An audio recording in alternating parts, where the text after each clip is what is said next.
Welcome everyone to the Monday, March 4th MSAD 51 Board of Directors meeting.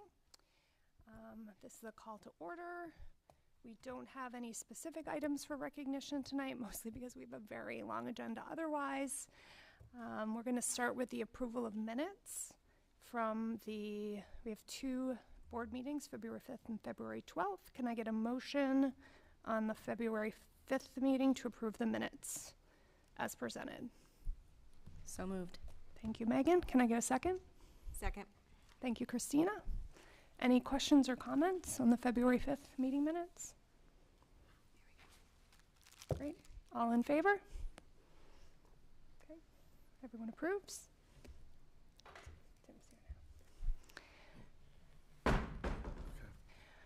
Can I get a motion to approve the minutes of the February 12th, 2024 meeting notes as presented?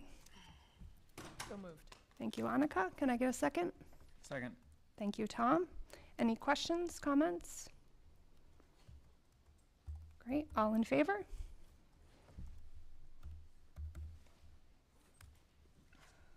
I abstain. Okay. Anne was not here for February 12th. All right.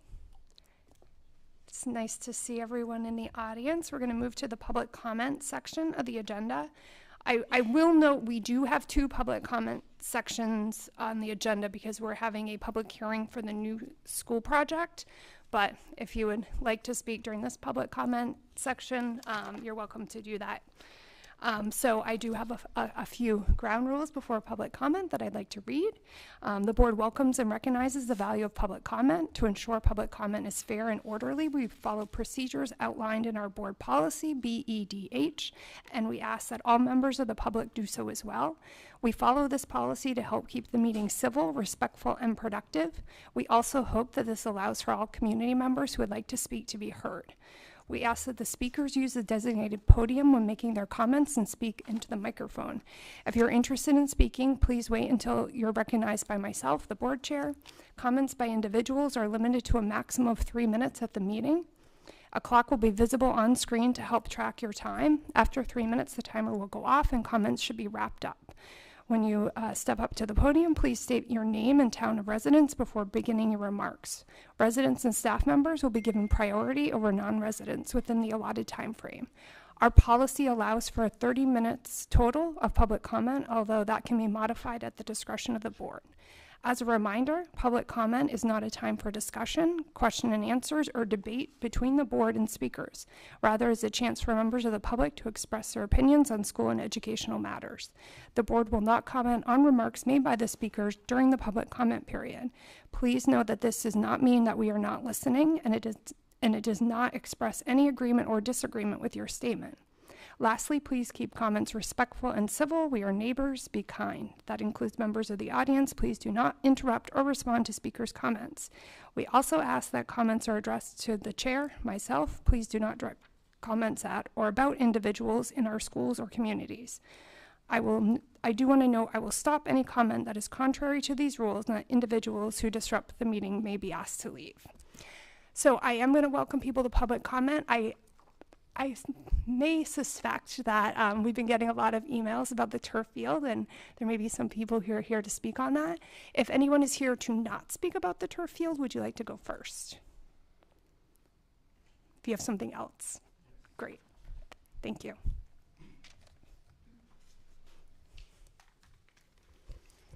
My name is Gabe Garcia. I'm from North Yarmouth. I have 2 kids in school in the district.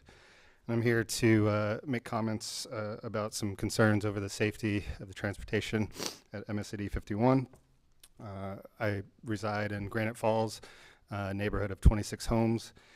Our bus stop is on North Road, which is a 35-mile-an-hour road, and Goldenrod Lane, which is 25 miles an hour. There's no sidewalk or waiting area for our kids. In the fall of 2021, our kids, the number of kids in our neighborhood more than tripled, and we now have 19 to 23 kids in our neighborhood. At that point, I called and asked for a assessment of the safety of the bus stop and was told that our buses cannot go down private roads. Our road is currently a private road, but it serves as public access to a Royal River Conservation hiking trail.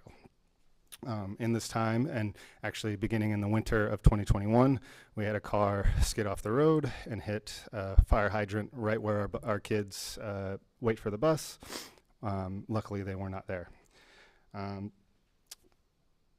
This fall, I found out that buses actually do, in some cases, go down private roads, and I called to readdress this safety concern.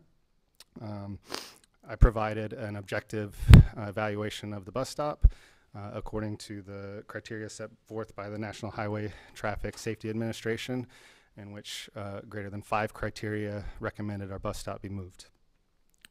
It still has not been moved, and those concerns have not been addressed. And I have not been given access to the policy that states that the buses do not go down private roads.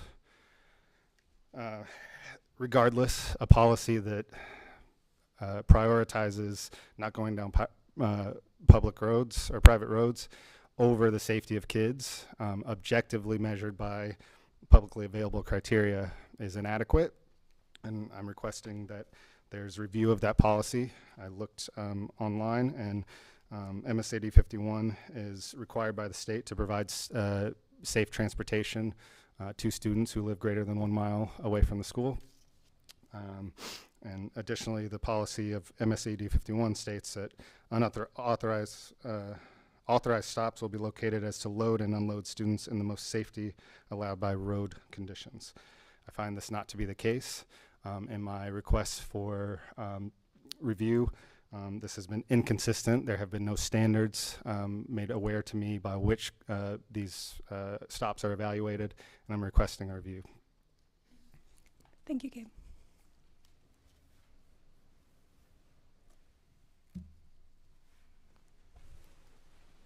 All right. So are there anyone else here to make public comment on something other than the turf field? All right. Did I guess right? All right. I welcome the next speaker to the podium. Who would like? Great. Thank you.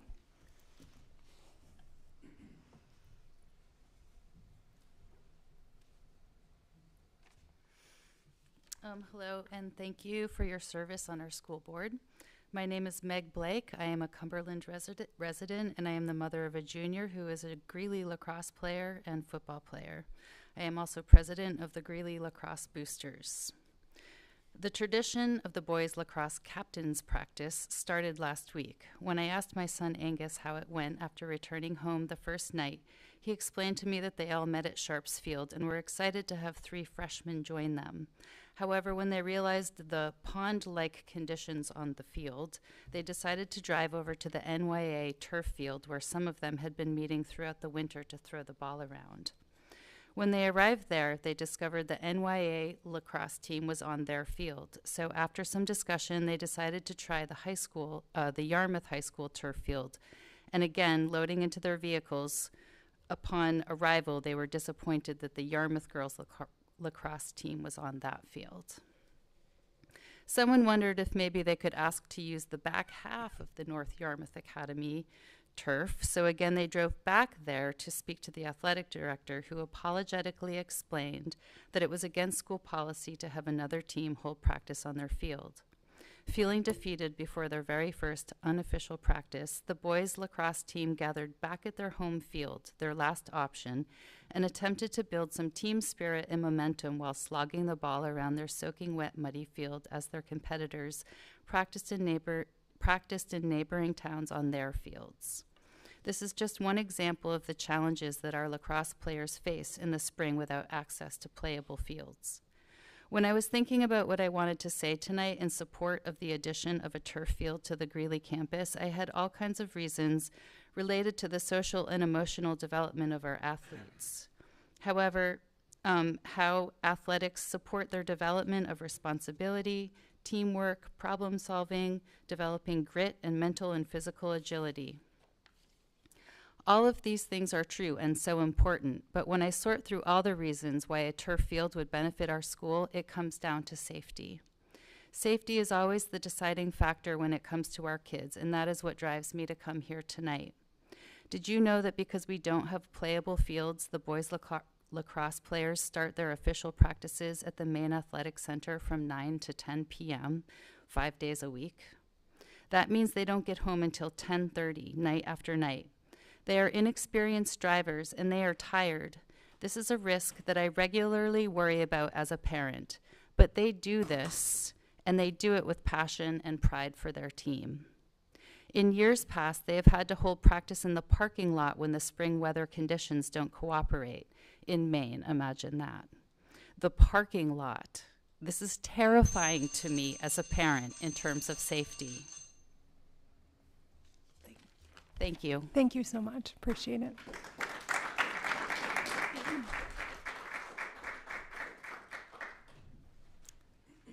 Who would like to go next? Great, thank you. Hello, everyone. My name is John Stewart. I'm the president of the Football Boosters here in Cumberland. I'm a Cumberland resident, sorry. I'm really here to voice the support of the Greeley Football Boosters for turf field. As I'm sure a lot of you know, 3 years ago there was no football team here at Greeley. We had 5 or 6 players, sent them to Falmouth, where they played on a great turf field, but also had a great experience. My son was one of them as a freshman. He came back, they all came back better football players and better kids, I think.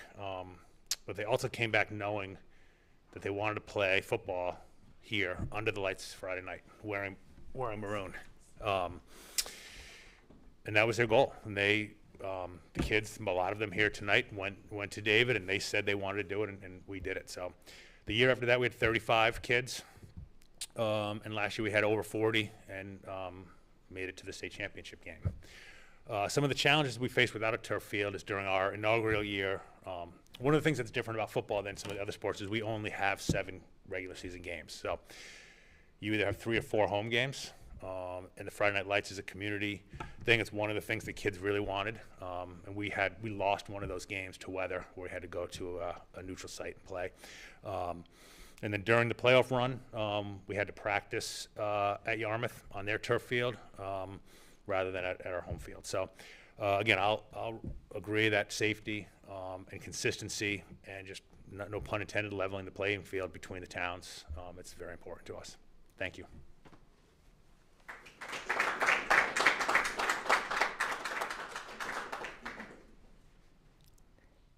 Would anyone else like to speak?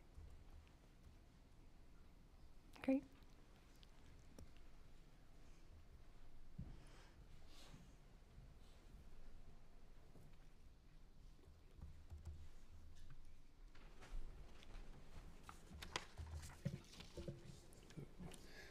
Good evening, everyone. My name is Caleb King. I'm a lifelong Cumberland resident, a Greeley graduate, and I have the privilege of being the high school football coach. I wanted to speak tonight about the importance of Greeley athletics having a varsity turf field. Keeping the turf field as part of the new school proposal is the right thing to do. I've been the coach at Greeley for the last 2 years, but when I graduated in 2011, there was still talks of turf coming soon, and that was 13 years ago. A little bit more about football's experience with the field. During the 2022 season, which was our first season back as a standalone program, we were only scheduled for 3 home games, which is not ideal, but that's the way the schedule works out. However, our last home game, which was senior night, had to be moved to Yarmouth due to a rainy Friday night. It wasn't a downpour or washout or anything like that, but it was enough that the game had to be moved in the interest of player safety and not destroying our field. So these 5 seniors were recognized in Yarmouth, not at Greeley, to a less than packed home crowd. During the regular season, we practice on the Greeley Road side of Twin Brooks, which works well for us unless it rains. Then we're required to practice on the small little lawn on the side of Twin Brooks as you drive in. And this field's about 1/3 of the size of what our normal practice field should be. It's still grass, so it still gets muddy, slick, and wet. We can't really practice in a gym because our roster is too big and it's not really conducive to having a safe or effective practice. So if we had turf, at least we would have a safer option. Like John said, this past season we made a great playoff run, winning the South Conference Championship and earning a right to compete in the state championship game. Even during the regular season, there wasn't a week that we had a home game where Mr. Shapiro and I didn't talk about a contingency plan in case it rained on Friday night. As you know, in the end of October and early November, it gets dark early, and all the other coaches and I work regular jobs, so practicing right after school is not really an option for us. So we need a place with lights. The players were adaptable, but we had no choice to be adaptable. We were fortunate enough to be able to practice on the varsity field a few times when soccer didn't have a contest or it wasn't raining. We practiced in the middle school gym, but with about half of our team one night. When we played at home against Brunswick in a regional final game, which was the largest home crowd Greeley has ever had for any sporting event ever, the first thing the Brunswick coach said to me as he walked across the field was, "What's up with this field? It's terrible." The following week, the week before our state championship game, we practiced every day at Yarmouth because they had turf and they had lights, and their field was usable. Thanks. Thank you.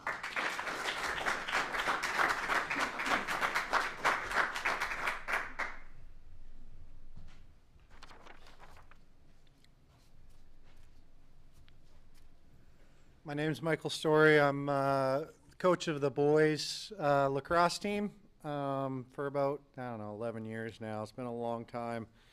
I hear Coach King speak about his trial and tribulations, and spring sports are especially tough, generally due to the weather.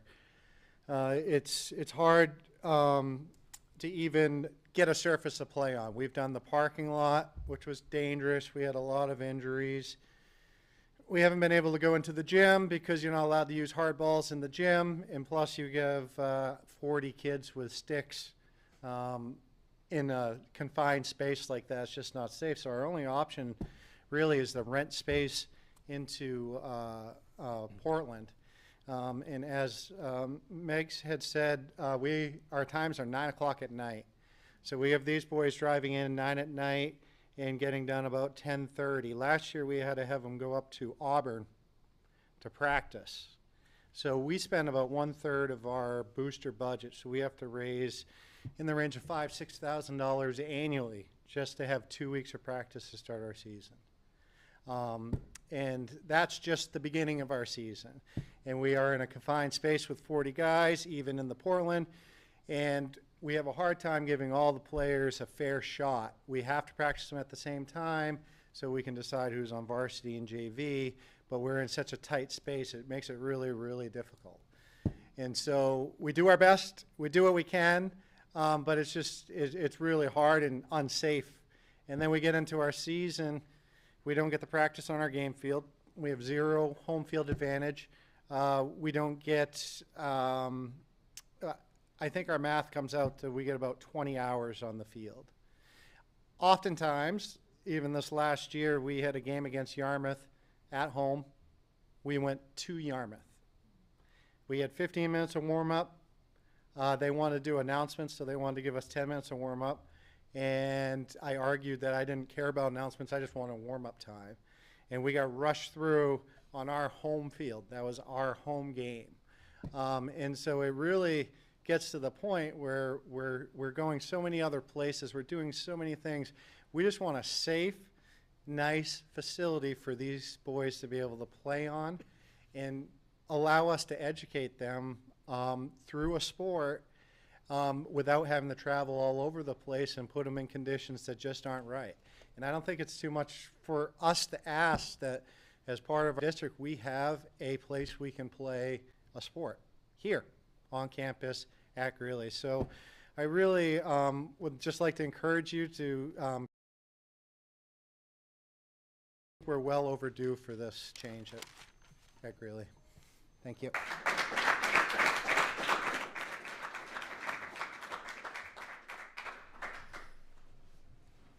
Great, thanks.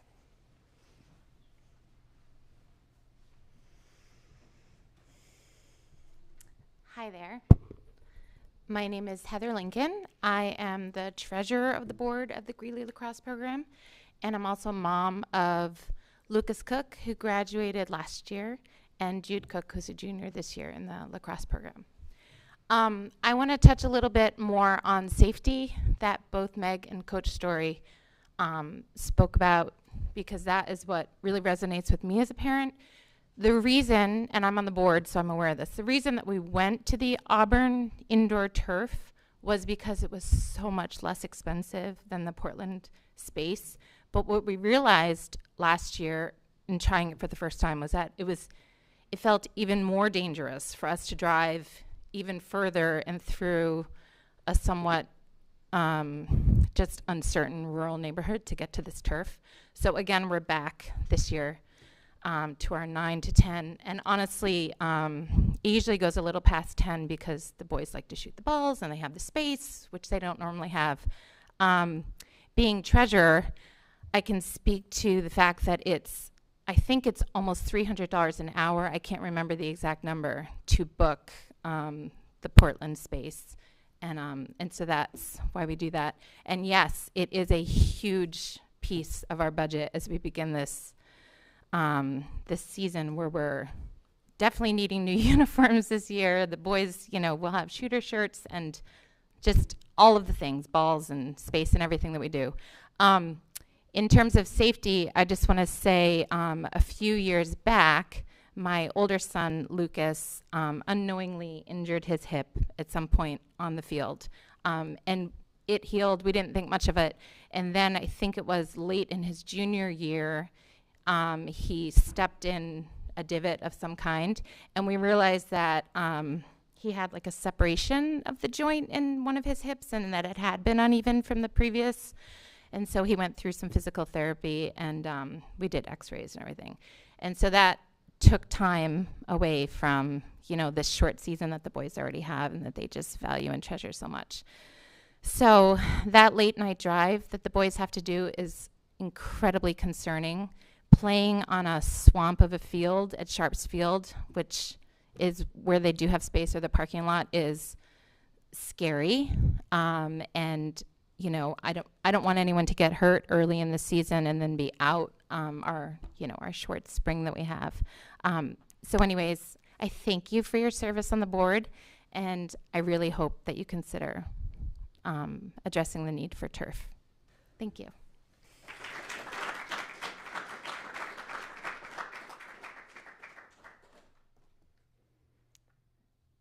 Anyone else? Great, thank you.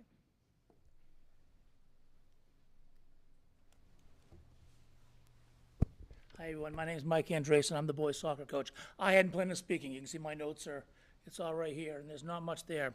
Been the soccer coach here for 30-something years, 6 years as a girls coach, and now 25 as the boys coach. And we've gone through the budget process before, just with the turf field and whatnot. And I guess the angle I would take on it, safety, clearly yes, but my angle also is just competitive disadvantage, as was stated earlier. Lacrosse, field hockey, football, soccer, I don't know if I'm missing any of the others, play their Western Maine championships and their state championships on turf. And for us to play teams that, and I know in soccer we have it with Cape Elizabeth and Yarmouth, to have teams that play all year on turf and then again to go in and play them in a very meaningful championship caliber game, it's very difficult for us. We didn't even get a chance to practice on our own varsity field, so that even doubles it. This year we counted up eight dates when we couldn't practice, even at Twin Brooks this year, due to cross-country meets, due to rain, due to whatever. So it was difficult for us to get any practice at all. I think in the classroom we're one of the best. We are, if not the, SAD 51 is, we want the best for our students. We shouldn't want any less of our students on the athletic fields. We should want the very best. So I'm here to pitch that, and hopefully, I urge you, having gone through this a few times already, I urge you to consider this. Thank you.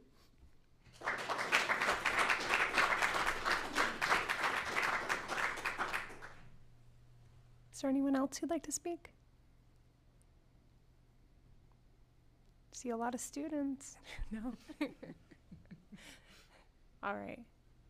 Thanks everyone for coming. We'll close public comment. And you're welcome to stay later in the agenda when we talk about the new school project. But we have, next up is the fiscal year 25 budget presentation.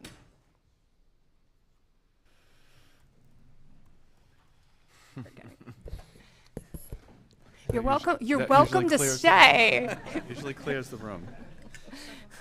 You could go watch along at home. Thank you so much for coming.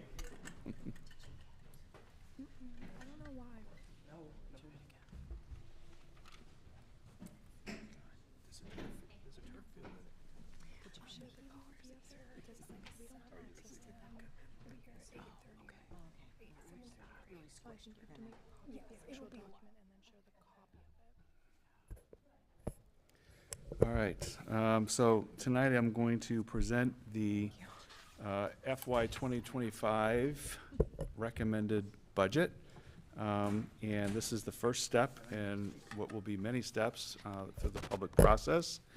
So this is really the initial public step where the draft budget is laid out, and there'll be a lot of steps after this, which I'll go through at the end. So the budget, I'll be talking about a little bit about the FY24 budget, just in review to get us started, strategic priorities and proposals that are part of this budget for next year, the expenditures and revenue and the taxes as well. And to get started, what is the value of our investment? Why do communities fund public education? Why do they fund public schools? One of the things that's very specific to our community is that we've been consistently recognized in academics, athletics, and the arts for many, many years. And we have been fortunate to be recognized as a top-performing school district in the state of Maine in all of those areas. So the investment is not in vain, and this community has a lot to be proud of. And I would encourage everyone in Cumberland and North Yarmouth to celebrate our students' success as if they were their own. So our schools, just as a reminder, we have 742 students that are attending the Mabel I. Wilson School. We have 365 students attending Greeley Middle School 4-5, 485 students attending Greeley Middle School 6-8, and we have 614 students attending Greeley High School. So we have 2,191 students this school year. We have 430 faculty and staff. We have 2,700 parents, and that's because many parents and guardians have more than one child in our district. We have 4 schools, 3 buildings, 2 towns, 1 campus, and of course, one and only Ranger Nation. For the current year that we're in, our gross budget for FY24 ending June 30th of this year is $47 million, $43,329. For revenue, it's $14,794,919 that we have in revenue. And the tax effect this year in Cumberland is 2.87%. And in North Yarmouth, currently it's 2.60% again in the fiscal year that we're in. And our unallocated fund balance as of June 30th, 2024 will be $3,396,540. About half of that is scheduled for a transfer pending board action to capital reserves and district budget meeting action because we would be over the 5% that is required by the state. I'll get more into that in a minute. So part 2 is strategic priorities or new proposals that are in the recommended FY25 budget.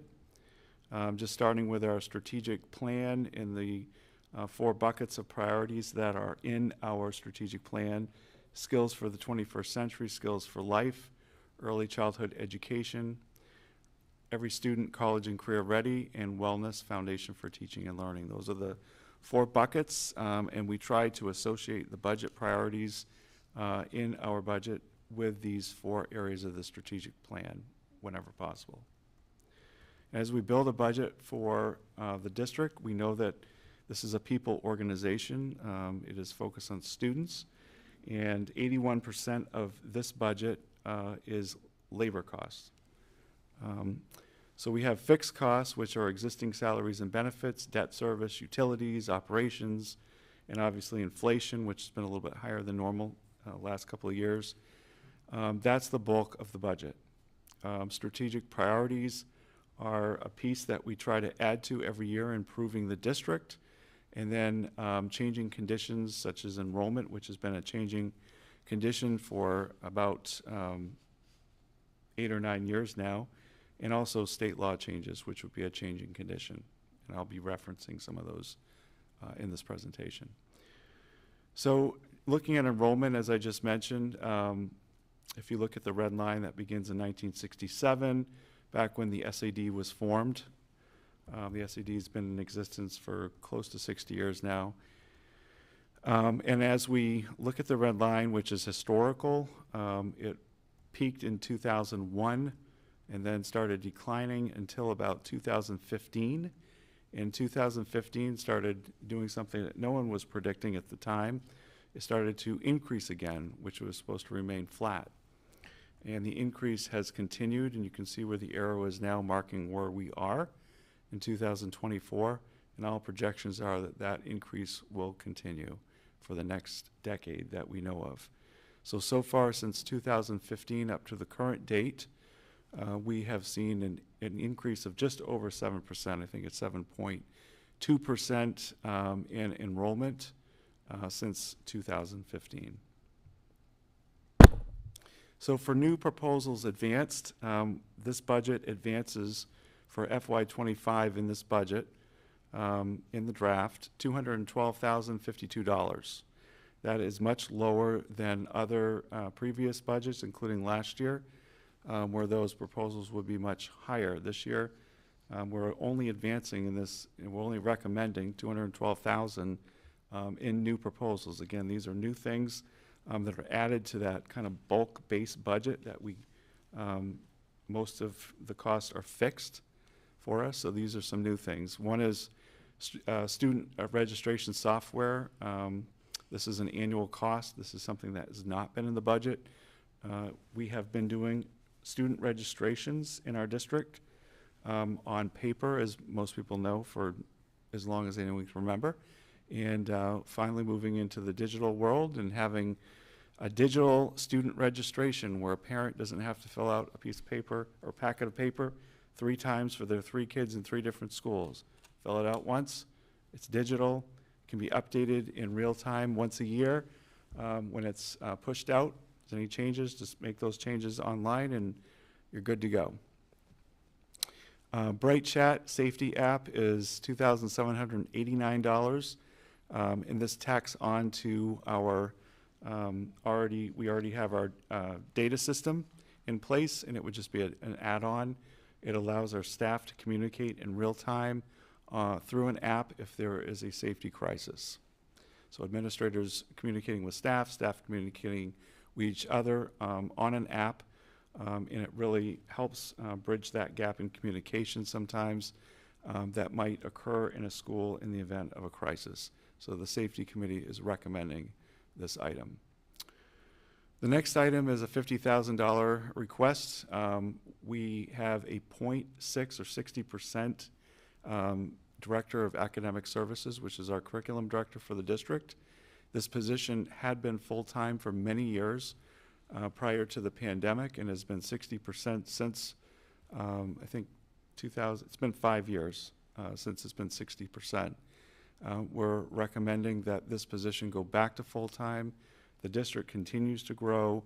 Our curriculum needs and our alignment of our curriculum, professional development, all those pieces that are part of this position have really been largely suffering for the last 5 years with a part-time position. The position was full-time. It really needs to go back to being part-time, full-time, excuse me. Accounting software, $68,513. We have an accounting software program that is 20 years old, and it is not doing some of the basic functions such as digital timesheet, for example.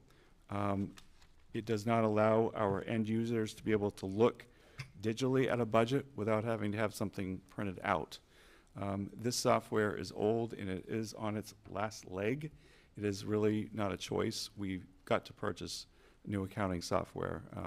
This is the software that manages your $47 million budget plus all the grants that we receive in our office. The next item is a cybersecurity consulting and mitigation for $20,000. We have a firewall that was upgraded recently, 3 years ago, I believe, but we need other mitigation pieces that have been recommended by the state. The state is moving in the cybersecurity direction, and we need to catch up with that direction. And we know that we live in a world where cybersecurity is very important, so this $20,000 would be for consulting and mitigation of incidents that might come up, besides strengthening our firewall, which we have already done. The next item is something that is probably decades in the making. We've been talking about this for a long time. We currently have, I believe it's more than 30 calendars in our district that do not talk to each other. Those calendars have to be monitored by people for things as simple as locking the door to this building and putting it on a schedule and looking at the schedule to make sure that this room is available and unlocked for people to use it and then locked up afterwards. We have those things on timers and on digital schedules. However, we have 30 calendars that have to be monitored. And spaces like the Performing Arts Center, the Greeley Center for the Arts, our gym spaces, main doors, especially during after hours is really the critical piece of it. So we have proposed working with the town of Cumberland. The town of Cumberland has generously offered to use the software that they've recently purchased and help us with staffing in order to monitor one calendar that can then be set by users to look at certain spaces. But it would be streamlining the calendar process, the scheduling process in our district to the place where it is way more efficient. So we think it's a small cost to pay for an enormous amount of efficiency being increased in our district. Next one, $834, is for literacy and math stipends recommended by the 4th and 5th grade, Greeley Middle School 4th and 5th grade. That's obviously part of the strategic plan with literacy and math. Stipends for some clubs that have increased at the middle school grade 6 to 8, $2,916. Clubs like Dungeons and Dragons, if anyone remembers that from years ago. I remember playing that when I was a kid. Well, that popularity has come back. And this is the actual board type, not the digital type.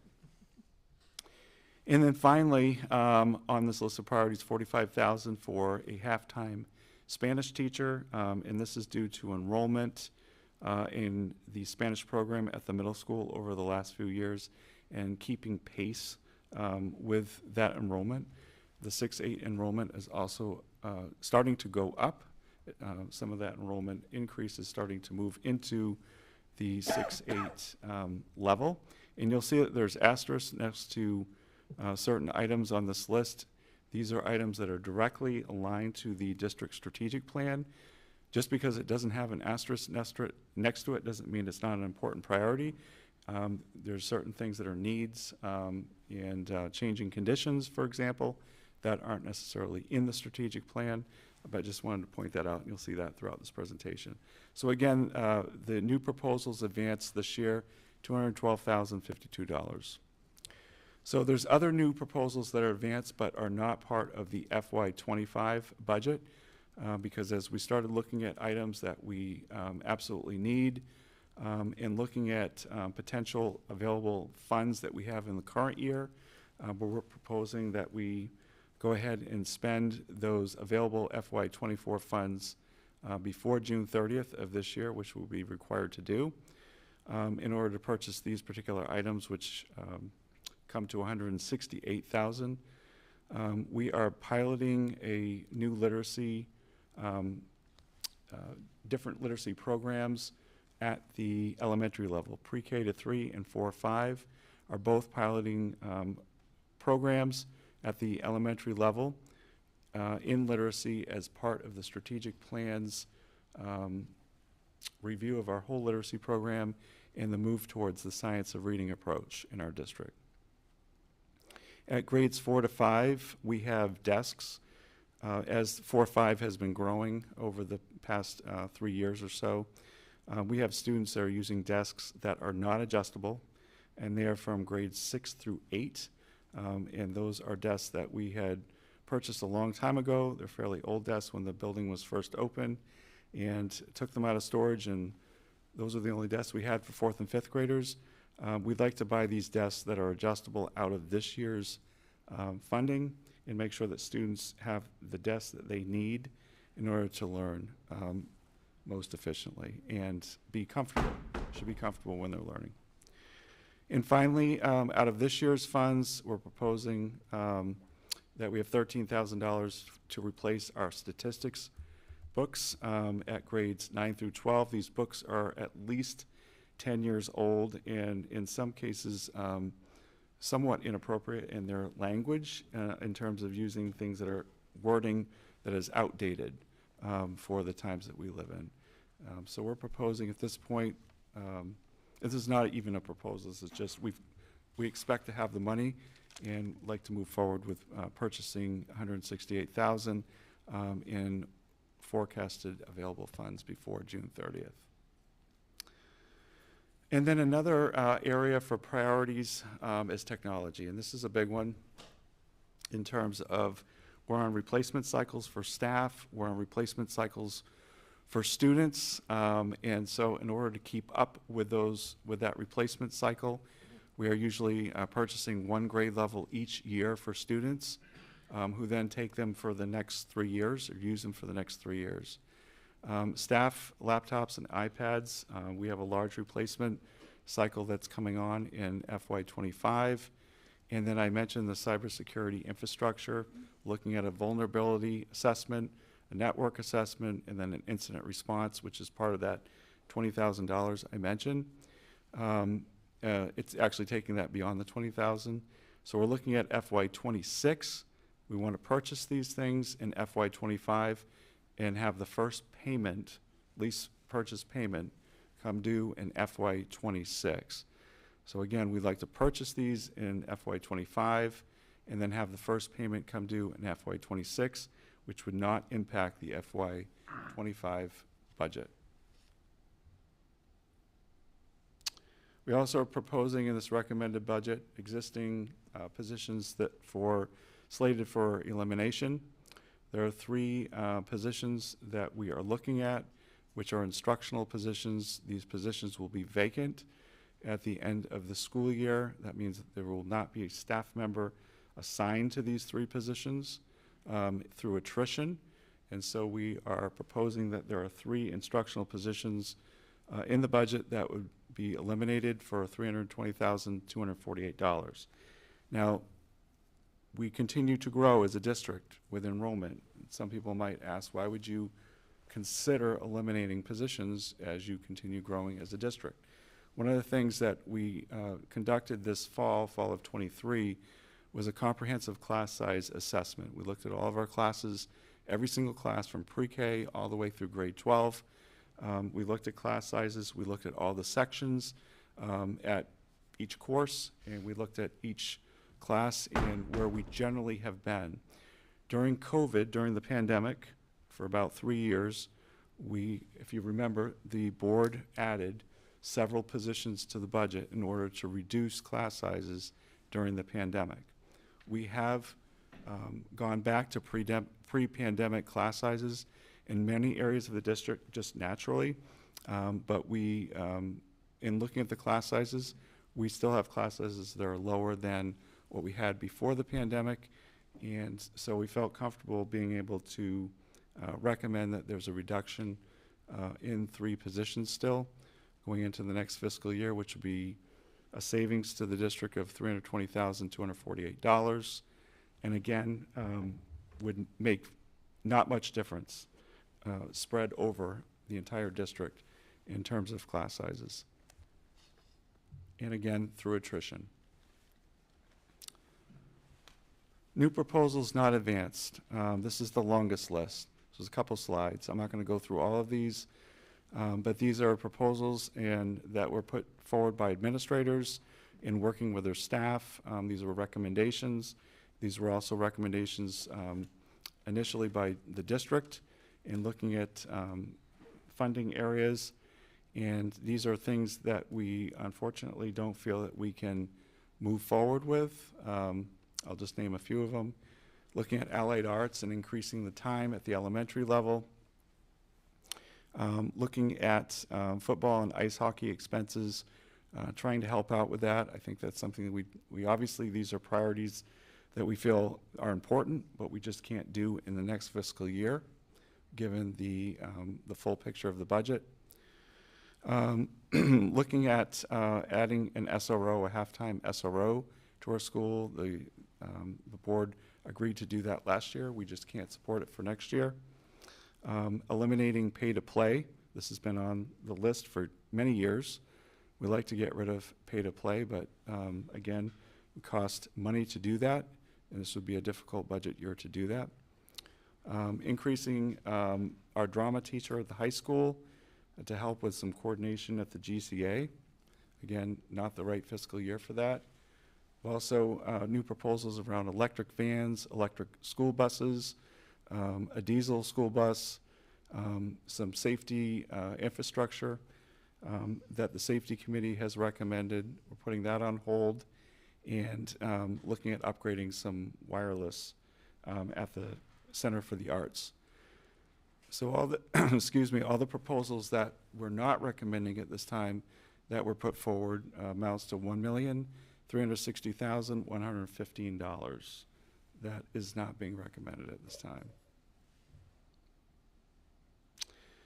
So as a summary to the proposals, and I'm talking about the FY25, not funds that would be spent by June 30th of this year I was talking about, or the payment for technology that comes due in FY26.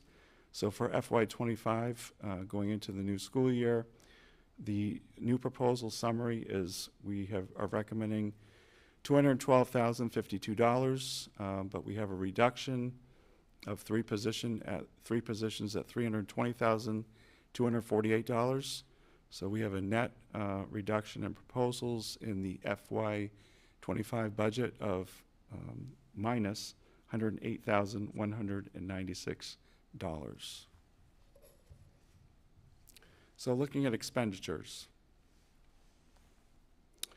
These are the 11 cost centers that the state of Maine requires school districts to operate in. We have regular instruction, special education, career and tech ed, which is PATHS, which actually is still considered a cost area of the budget, but the state now fully funds that and does not flow through the school district. So you'll actually see zeros on the chart. Doesn't mean that we don't pay for PATHS. It's just through the state formula takes care of that, and not individual school districts anymore. Other instruction is considered to be things outside the classroom, like athletics, co-curriculars, summer programming. Student and staff support is guidance, health, technology, professional development for staff, library, assessment, etc. System administration is the office of the superintendent, the finance office, legal costs, things like that. School administration is the office of the principal, and the administration, the office staff at each school.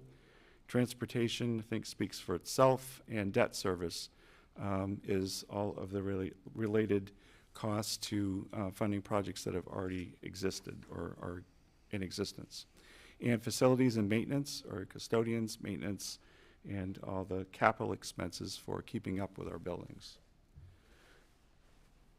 The major budget drivers for FY25 are these areas. So these are really some of these fixed costs that I was talking about at the beginning. So staff salaries and benefits alone, these are increases, not the budget.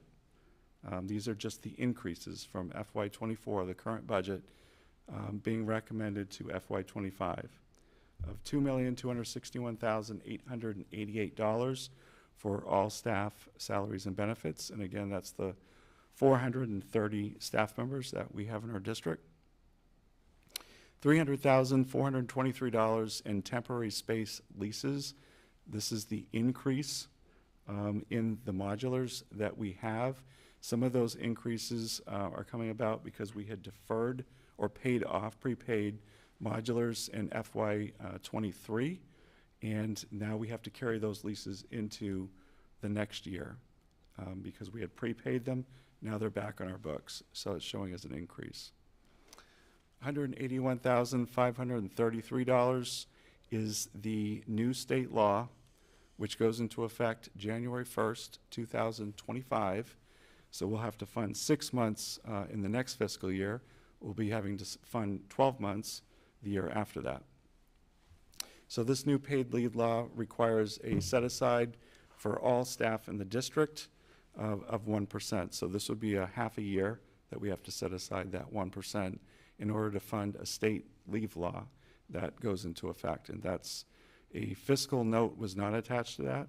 So the state passed this law onto each school district. So that's our share of that for next year. Legal cost, again, this is an increase, not our actual expenses. So this is an increase that we're needing to put in based on existing legal cases that we have in our district. Legal costs have gone up, and so have some of the cases that we have in our district. Those have gone up. $127,413 for the SRRF projects. We have 2 right now, Mabel I. Wilson School and Greeley High School. Now, half of those funds were given to us basically free of charge by the state, but there was a principal payment for the other half that is the responsibility of the community. So when voters approved that, we made that clear that there was some cost associated with it. So that will be the cost next year that we have to put into our budget.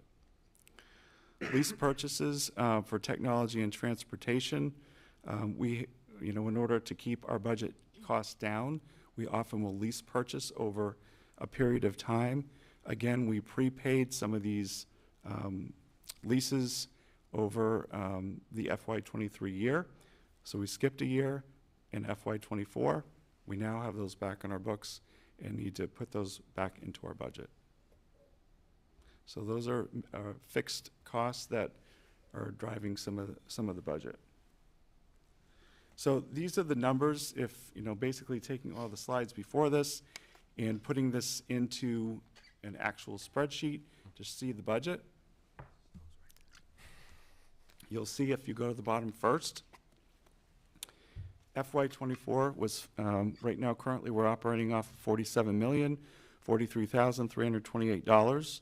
So we're recommending a budget tonight to the Board of Directors of $50,276,587, which is a net increase of $3,233,258, or 6.87% increase in expenditures. So if you go to regular instruction and go across and look at the percent change, we're proposing a 3.99% increase in regular instruction, and that might actually seem a little low based on some of the slides that I just showed you.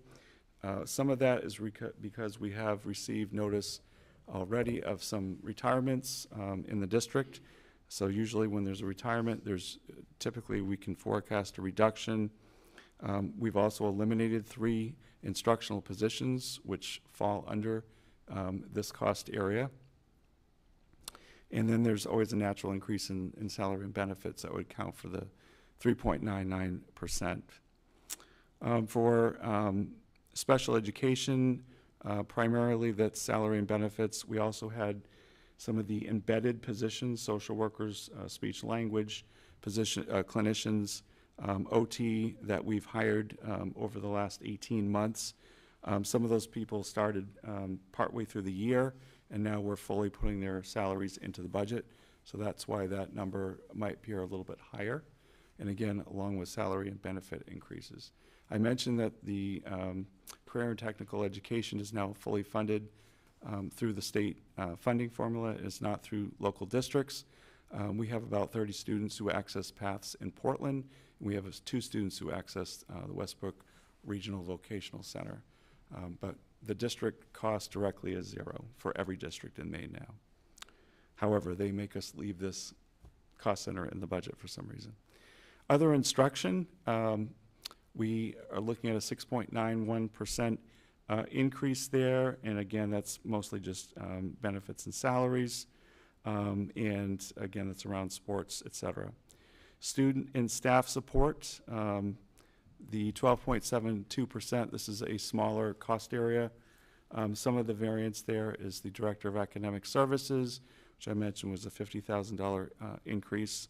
But again, salaries and benefits are going up at a larger pace than we have seen in other years.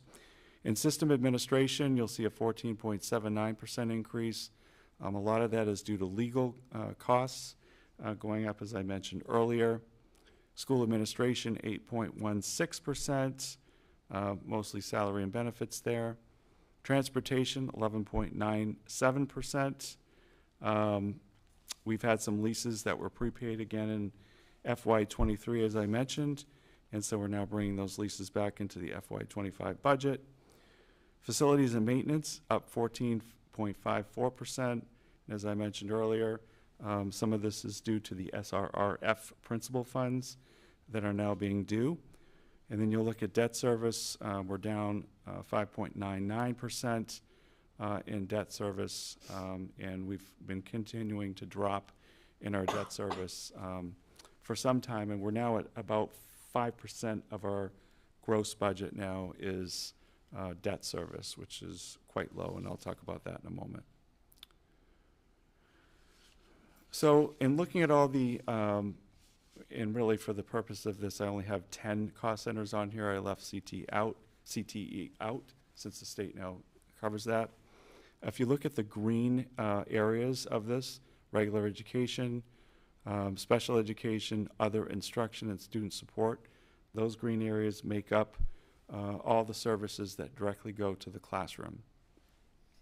So adding those up, it should be 71.5%, if I did my math correctly, services in our budget that go directly to the classroom.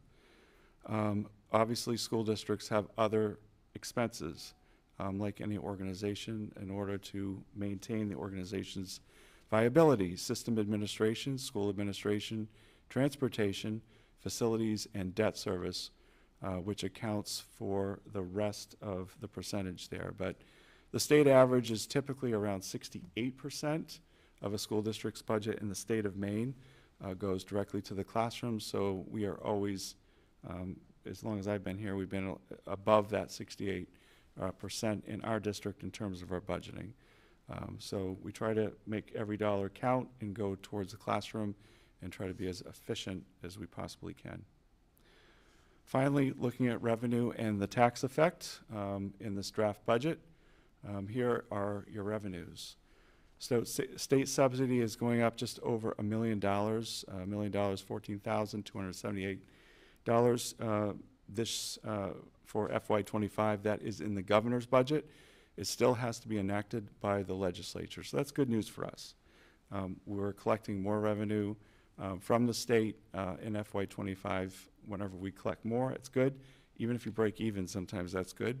There were some years here where we actually lost $1 million or more in state subsidy. So it's always good when we're increasing. Shebig Island, even though they're no longer part of the SAD, when they broke away from the SAD in the town of Cumberland, there was a long-term arrangement where they had to pay debt service on buildings.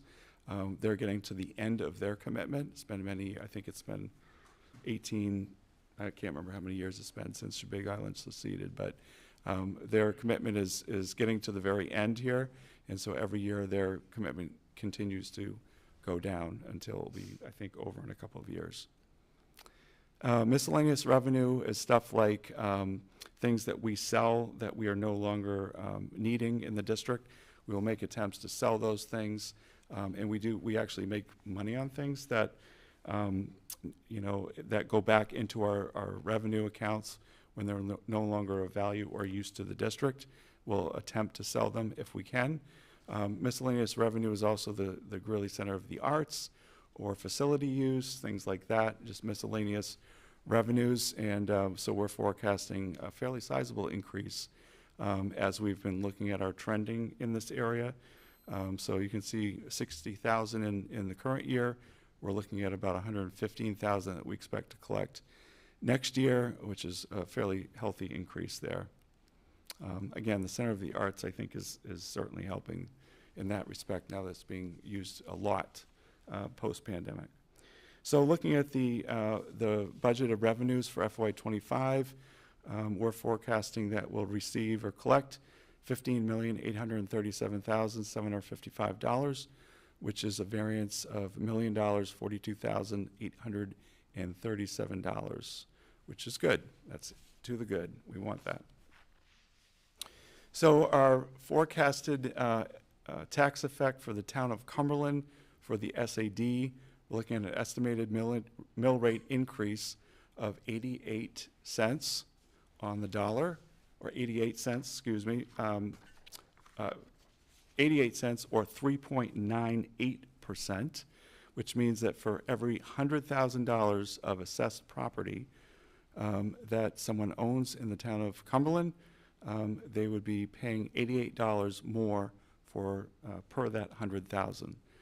So you can kind of multiply that out. If you've got a house that's $450,000, take that and multiply it by 88, and that would be the SAD tax increase in Cumberland. Same thing with North Yarmouth. The estimated mill rate increase for FY25 is 60 cents, or 3.13% increase.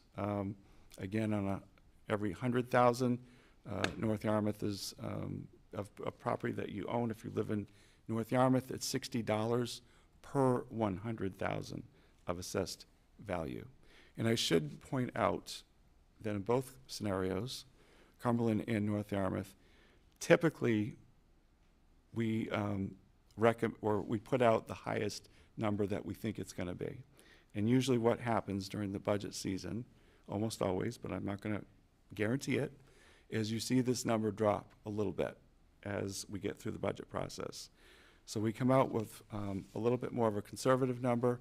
So the 3.98% increase in Cumberland and the 3.13% increase in North Yarmouth, we tend to see that drop a little bit as the weeks go on during the budget process. And there's a lot of reasons for that. Some of it is that we're tightening our numbers up a little bit.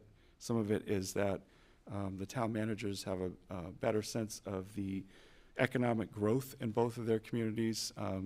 After a full fiscal year, they'll have more information for us, and they're able to share that growth between the municipalities and the SAD, and that's generally what happens over the next few weeks.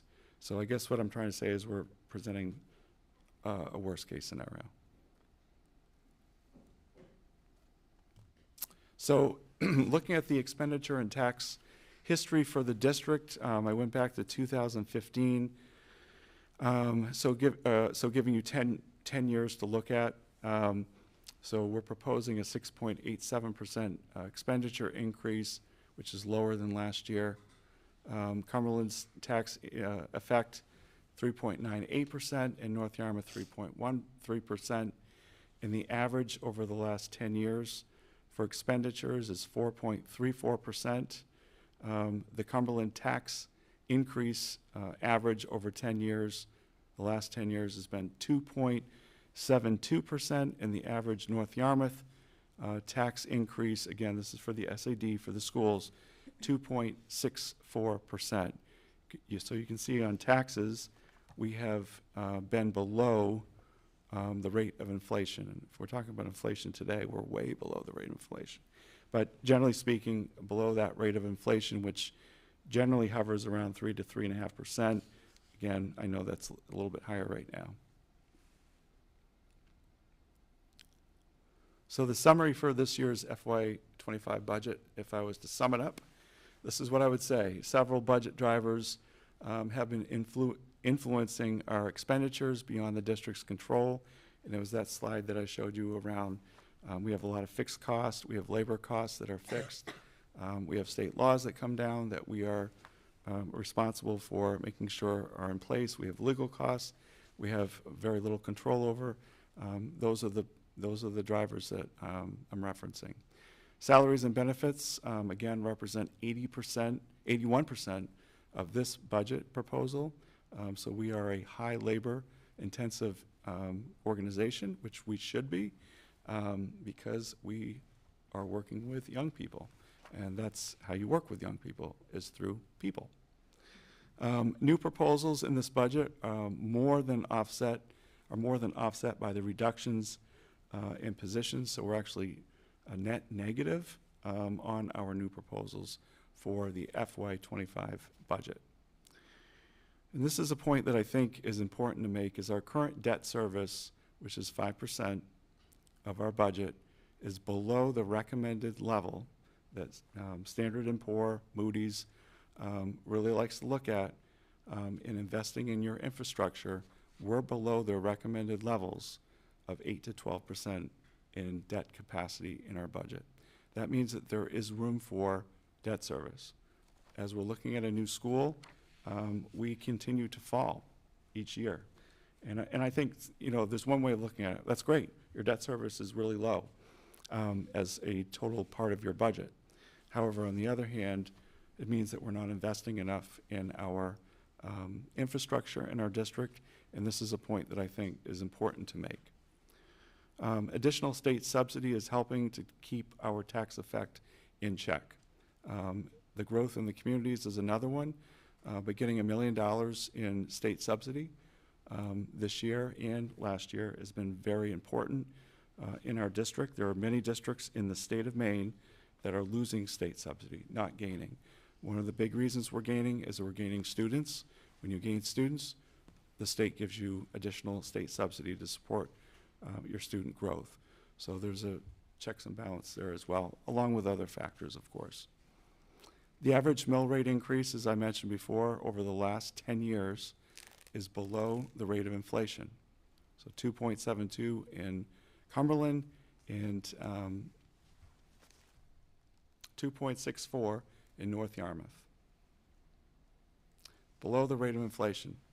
So the SAD has made every attempt, and much credit to the Board of Directors over a long period of time in keeping this mill rate increase to a minimum, despite the fact, and I think the despite is the most important word in this last statement, despite the fact that we have seen a 7% increase in our enrollment during the same period.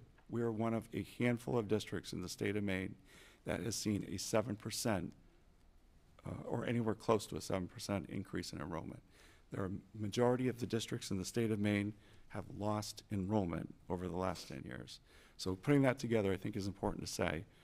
Our mill rate increase is below the rate of inflation, despite the fact that we are continuing to increase in enrollment each year, and we are one of a handful of districts in the state that are in that position.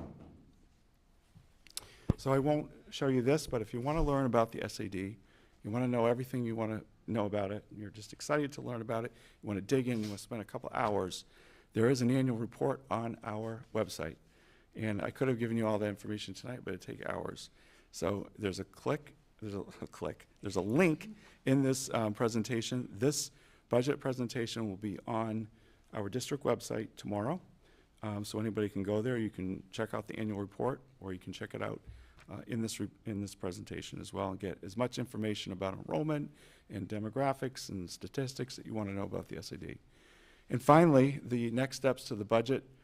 March 18th, there is a board workshop in this room at 6 o'clock. It's a workshop, but it's still a public meeting, so people can attend and view the meeting if they choose to.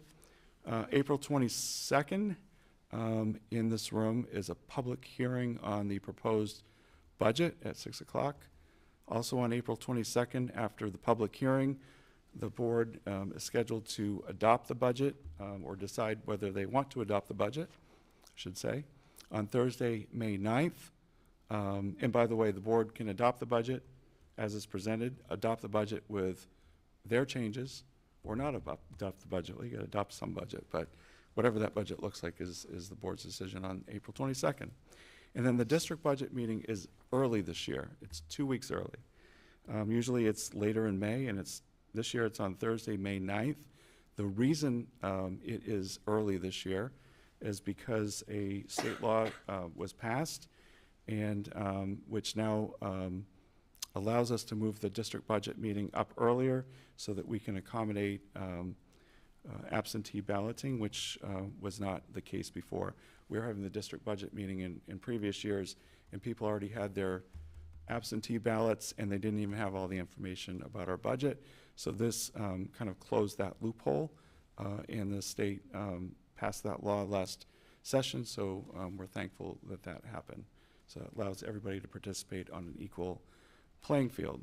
And then Tuesday, June 11th, is the validation referendum on the proposed budget.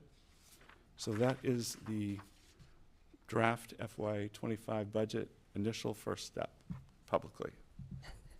Thank you. And I know, as you just mentioned, moving this up 2 weeks has put a lot of work. So thank you to you and Scott, and then the board committee, Kim, and our chair, Tom, for all the work that went into getting this budget ready for today's meeting. I was going to say Oh, did I thank say you. Ann? Oh, I thought I said Ann. Sorry. Yeah, and thank you so much to the Finance Committee. They have been working with Scott and I since, I think, mid-January or maybe early January. Many meetings to talk about various parts of the budget and help us as late as we met with them Friday to go through the presentation. So many thanks to the Finance Committee, many thanks to the Finance Office and Scott and his crew for just hours and hours and hours and countless hours of getting this budget and these numbers into a place that is ready for a presentation. Great. And I know I was able to sit on Friday's meeting, and I had a lot of my questions answered, and so I just want to see if the board has any questions today. And Tom, as chair, is there anything you want to add before we open it up for other questions? I just want to acknowledge how much work Jeff and Scott have put into this. There have been some timestamps on emails that have been kind of late, and I know how hard you two have been working on this to come up with what I think is a really responsible budget. So I commend the two of you and everyone else on your staff who's been involved in this. So any board questions this evening? What was just presented? Christina? Which one? Which microphone? I have one question. I know we had talked before about funding that might become available from the state or federal government for electric buses. So is that not coming to fruition yet? So that's not a possibility? Scott, do you want to answer that? Yeah, we did apply for a grant for electric buses, and the issue is that, for us, is that we would only get 200,000 per bus, and they're about 360,000. So we would have to come up with the additional 160,000 per bus. We aren't able to get any state participation on the purchase of a bus right now because our fleet is actually up to par because we've stayed on a replacement schedule, and our fleet is up to par mileage and year-wise. So, so we decided that we'd take it out of the budget, and there'll be other opportunities for grant funding, I hope. Okay, so long-term, we can keep that in as a We'll just keep it in goal. as a long-term goal. Yeah, all right, So, unless hydrogen buses become available that we might want to consider. whatever. Great. Yeah. And I know that was something, because obviously there's a lot of things we weren't able to fund, is just being able to continue to pursue grant opportunities or other funding opportunities for unfunded areas. Yeah. Any other questions? Sure. It's not a question, but I just wanted to re-emphasize, and Jeff did an amazing job. I know this is so hard to put together, this presentation, and prioritize what you want to show, because there's so many different ways to present the numbers. Not that the numbers change, but just how you present them. But I just want to go back to the idea of adding, or those new requests of 212,000. There are two percentages that really resonated for me as we worked through this. One is that of all of the increase, the 3.18 million increase, the 212,000, if you do the math, is 7 is less than 7%. So our budget increase, less than 7% of that is new things that are being added on. And that 212,000 represents 13.48% of all that was requested. So we did have to trim a lot. That doesn't feel good. It doesn't feel good to go, look through all those really important requests and to have to say, no, we want to keep the budget limited. So as a committee, I feel like we worked really hard, and to be able to trim that request down to 13.48% was, it was hard, but it was the right choice. Any other questions today? Great, thank you. So I actually am going to make a suggestion on the agenda. I know Jeff's been really enjoying giving these presentations. Next up, we had the stakeholder survey results, but I'm wondering if we can move up our workshop on the... I think that's a great idea. Oh, thank you. You didn't want to keep going? And we have our wonderful Stephen Blatt and Associates here this evening as well. Do I need like a vote or anything to move the agenda around? No, I think it's your discretion at this point, unless anyone objects. All right, so we're gonna put the stakeholder survey down further on the agenda unless I hear an objection. Okay, I don't hear an objection. So we are going to move into the next section of the agenda, which my computer hadn't logged off. All right, so this is the workshop for the new school concept design, which includes the total scope of the project for the on-campus option. And as we're getting ready to move into this workshop, so at today's meeting, we have the workshop and public hearing for the on-campus option. And then at our meeting March 18th, we have a planned vote for the board to make a decision of whether they're going forward with the on-campus option or the 80 Gray Road. So today's sort of the last, conversation workshop around what would be included in an on-campus option for us to make a decision during the March 18th meeting on which direction to go.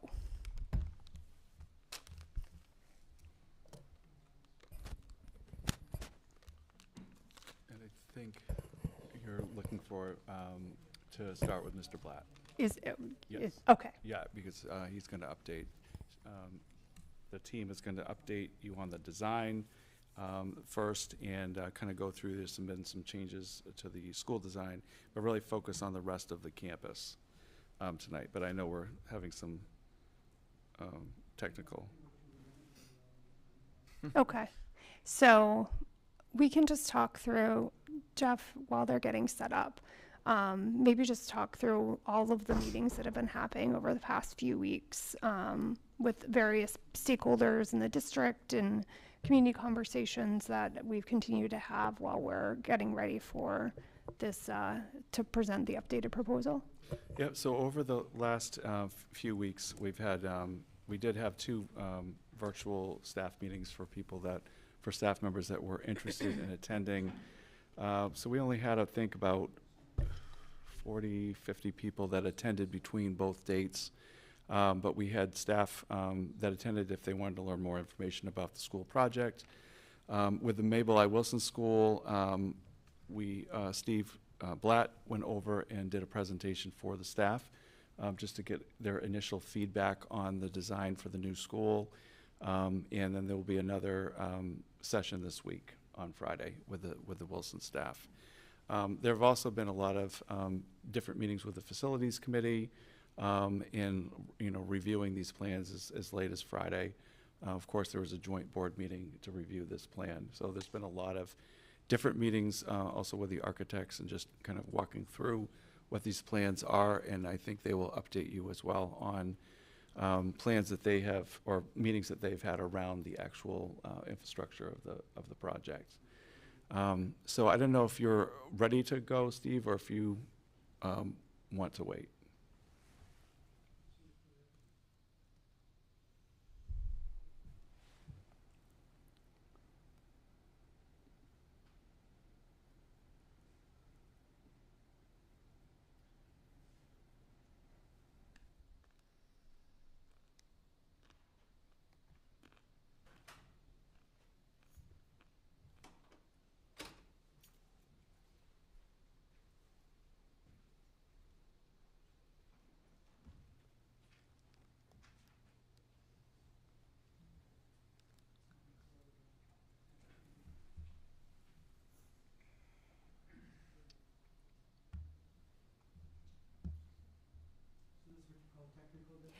I was like, should we do the stakeholder survey? Up to you. Play some music.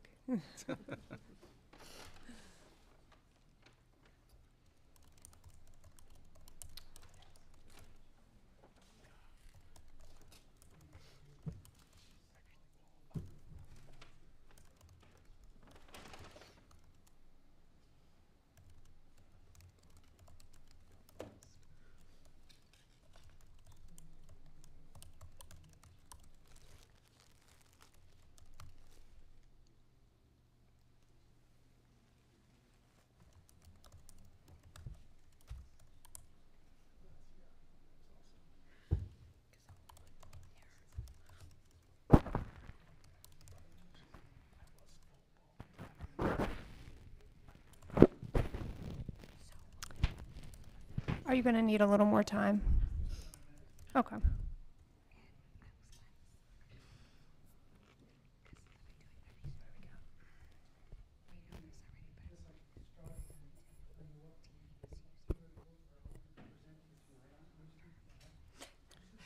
Sorry, Steve, You'll sorry. have to go to the mic. Yeah, unless you're there. Nobody knows what's going on. Hi, I'm Steve Blatt. I'm your architect. Doug Breer with gray hair is my associate. And this is Pat Carroll, close to me. He's our landscape architect. Next to him is Andy Johnston. He's our civil engineer. He does all the stuff that's invisible below the ground and makes the site work in terms of infrastructure. So together, they work on the site, and they'll be doing our permitting if everything goes forward. We are making progress. Our survey has just come in from the campus surveyors. We are about to start a hazardous materials analysis, both on the newly purchased site, but also over behind the pool room where we're doing our maintenance building replacement. We'll show you that graphically. We're going to start with the site, show you the overall master plan, which you've seen before, but then we're going to focus in a larger scale so you can see it better, of the new school and Mabel Wilson. And most of our site work and buildings are there, and it looks like it's up. So Pat, Andy, you want to start in?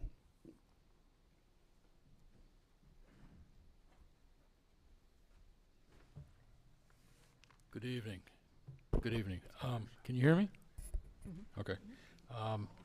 So I don't have a pointer, so I think Doug is going to have to move the mouse around a little bit if we need to.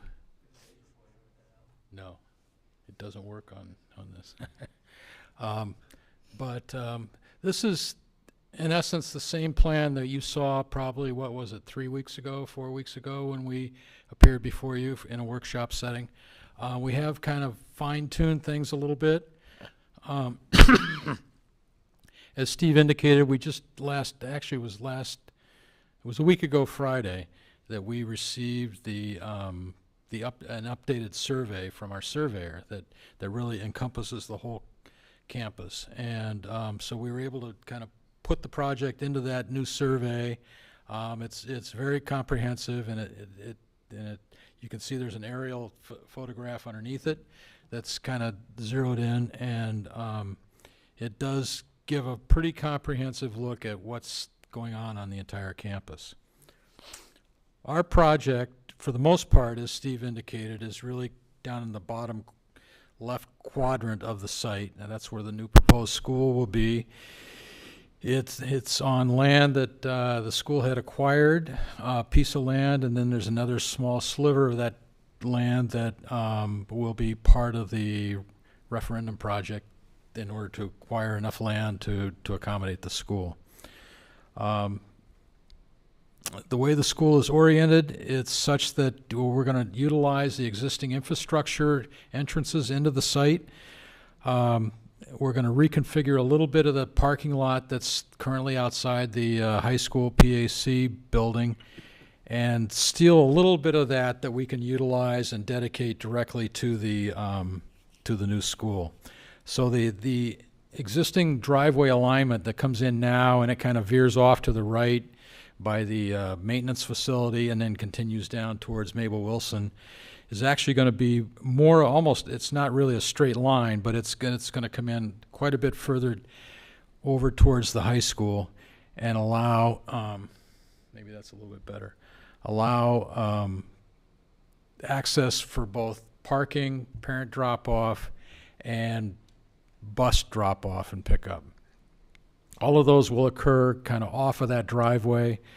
We're proposing about 105 spaces, I think it is, dedicated directly to the new school, which should accommodate any staff and visitor parking. There's another, I believe, about another 22 parking spaces that would be dedicated just for parent drop-off. So some of that parking would be in the middle of the bus loop. The bus loop, let me just point real quick. Here. This is staff parking, some staff and visitor parking.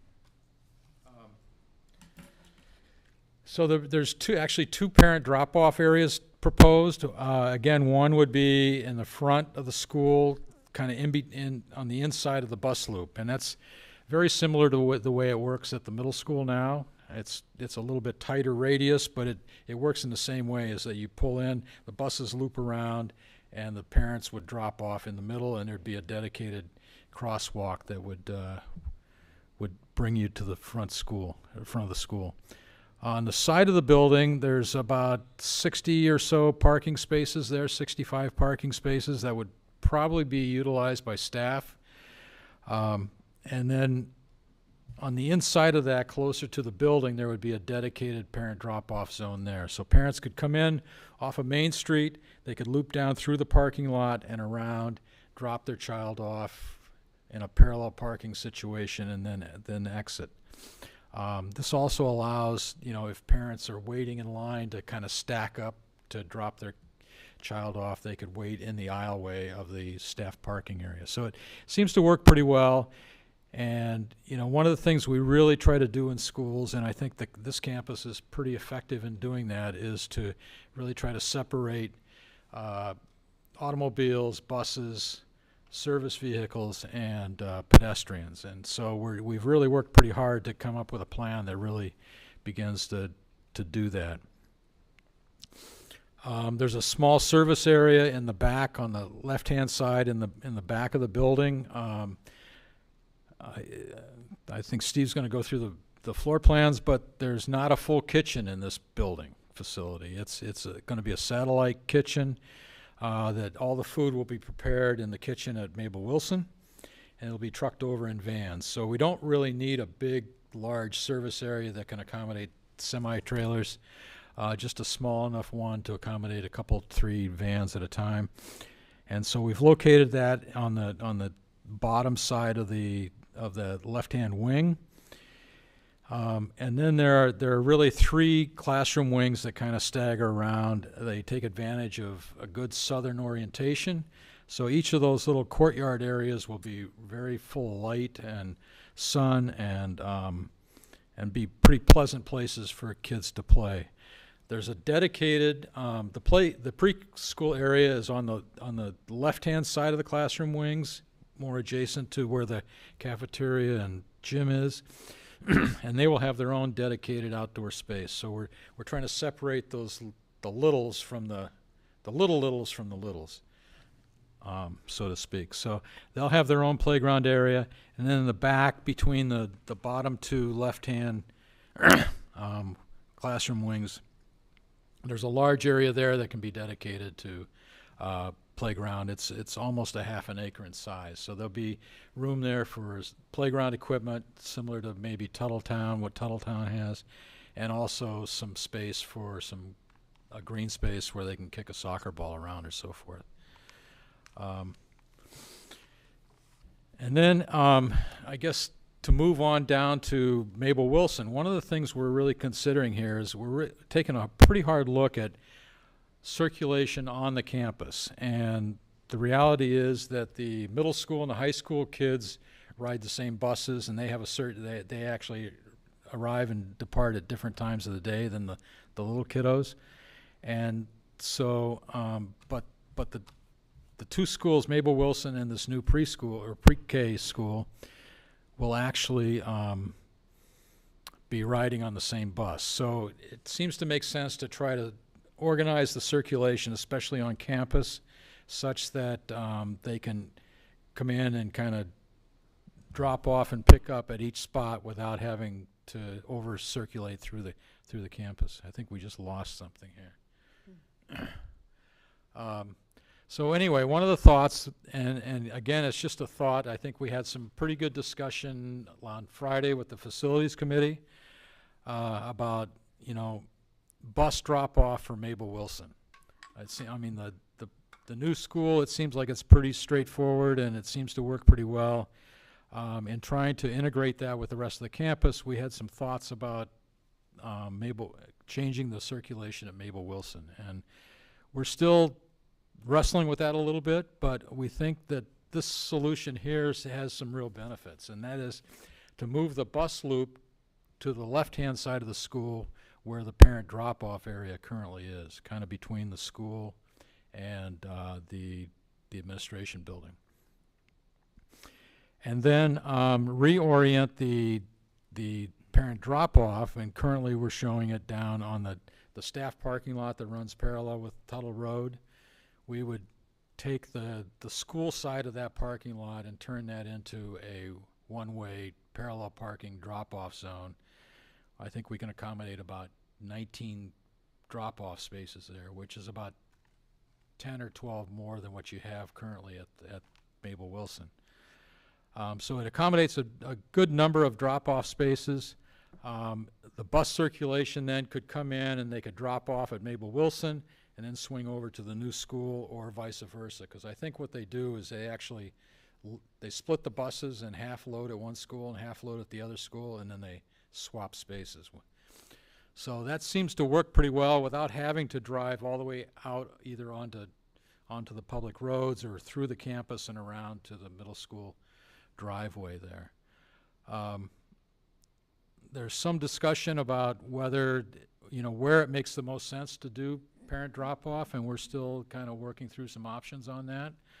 I think, one of the issues is that the administration right now, the office for the building is on the right-hand side, kind of adjacent to the current bus loop, and if that were to go away as a bus loop and we move both the buses and the parents to a different part of the campus, what does that do to the internal structure and use of the building itself, and does it require movement of office buildings or office uses and other things inside that may end up costing some additional monies? So that's kind of where we're thinking about now. One of the thoughts on the other side of the building, where the current portables are, is that ultimately that could either be retained as more play space for the kiddos, or potentially it could be staff parking. We can fit, I think, about 60 parking spaces back there within that same zone that the portables are now. We've got new pretty good sized retaining walls that hold all that, and that module would work pretty well for parking. But we're calling that a kind of a potential future expansion of parking. We did do a parking count and a parking demand study that I think there were copies of that were given to the Facilities Committee last Friday. It does show that currently there's about 770 spaces, I believe, on campus, or 707, I think it is, and that ultimately with this build out, we're going to increase that by about almost 70 spaces. So there's an increase in parking that's kind of resulting from this plan. We also went through a parking demand analysis to look at what the staff levels would be at each one of these schools, and came up with a number that's a little bit less than that. So we feel pretty comfortable that the number of spaces that we're proposing is going to work in the near end, for some number of years out. It may be in 15 years that with some other expansions that we need more parking. But currently, we feel pretty strongly that what's on the campus, especially after this new proposal is completed, will meet the needs of the campus for parking. We're just getting started on looking at utilities and stormwater. Andy's welcome to come up and talk to you a little bit about that if you'd like. It's probably more detailed and you can't really see it, so you might want to just not think about it, but it's something that we think about all the time. I'll just let him say a couple words, and then we'll probably turn it over to Steve and let him talk about the buildings. Keep it quick because it is the less exciting part of the project. We have done some brief analysis on stormwater and utilities. It looks, given how compact your campus is and how packed you are with infrastructure right now, the best solution for stormwater is going to be underground, so you really won't see it at all. And that includes the area just northwest of the track where that basin is now. The idea is that we'll put underground chambers under that, which kind of act in the same way as what you have there now, but we can put parking over the top of it. The underground solution tends to be a little more expensive on the stormwater side, but given the value you have in the space and the space restrictions you have on your campus, there are simply better uses to put that land to. And at this point, it is the highest value option to put that underground. The other utilities are relatively simple in that we can tie into sewer pretty easily, just in front of the new school where the high school sewer comes past and runs through the campus. And water, we're looking at two options. There's the obvious option from Main Street where the water comes into this building, but there's also an access easement that runs down to the back of the new school from Tuttle Road, and that would be a less expensive and more convenient option for water. And it may also be a good opportunity for emergency vehicles to get, particularly the fire chief, since he's right opposite. He'd be able to drive right across the street and in there if he wants to get to the back of that school. So that's the short and sweet part of the stuff that's underground that you'll never see and hopefully you'll never have to talk about once this building is done. I actually do want to talk about it because can you point to where just the area next to the track so people can see where the current stormwater. So the other, I guess, good news is once they put that underground, we'll be able to put parking there, which will allow easier access if people are here for track events. And I know there's challenges with parking for some of the fields as well. So it puts parking like closer to that. And also because we're losing some spaces at the GCA, and it's actually adding them back in there. Yes, thank you. Great. So it's great. Yeah, and it's nice to be able to address some other, parking concerns by being able to reclaim that area right there. So thank you. I forgot to talk about the east end of the site, and there are a couple of proposals, things that we're talking about up there. One is the turf field, and that has been kind of in the project all along, and we've we've had many discussions about that. We haven't really kind of finalized a plan, but we intend that, you know, that there's a pretty good base out there. As Andy says, we've got really good soils on this site. And so it's pretty cost effective to kind of just pull that loam up and rebuild this as an artificial turf field. So we've got that carried in the budget. We've also got in that project would be new light fixtures for the field, LED light fixtures. We did the first ones in Maine up at Freeport a few years ago, and they're pretty amazing what they do as far as lighting the field and just the sharp cutoff on the side of the field. You can stand at the base of these lights and you're in total darkness, but yet the field is very well lit. And some fencing. So there's a line item in the budget that covers the turf field, and I know Jeff indicated, and there was a lot of discussion at the meeting last Friday, that we really need to have a pretty in-depth discussion about the athletic field at some point pretty early on here. The second item is that red box, or that pink box up there, is a new maintenance facility. And the current maintenance facility is, as you know, it's kind of over here on the side of the campus, and it's actually a historic building, and we had some discussion about that last Friday too, about how we can repurpose that somehow or the other, which we're trying to come up with some thoughts and ideas about that. But the idea is that the new maintenance facility would get moved to that back corner of the site. And it would be probably a 1.5-story building that comes in off of the parking lot side by the pool and drops down to a lower garage area that could house, say, the lawnmowers and tractors and so forth that get utilized on the field. We've oriented such that there could be a driveway that comes in and drops down to that lower level, and all the outdoor storage associated with Don's operation can kind of get tucked behind the building, so it's really not very visible from the campus at all. So that's the other piece of this. So there's those two pieces at the east end of the site. There's the new school, and then there's the Mabel Wilson improvements. And we're not really planning on doing anything at all at the middle school. So with that, I'm going to turn it over to Steve.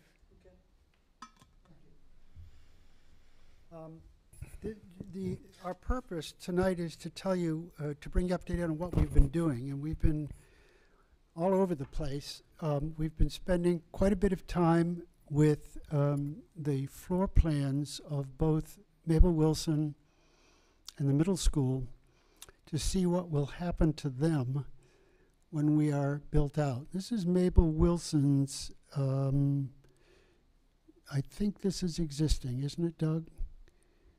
Can you, all right, try.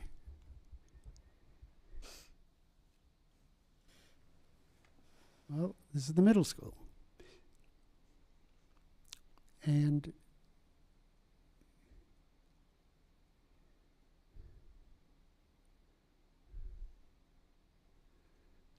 what we've done is looked at Mabel Wilson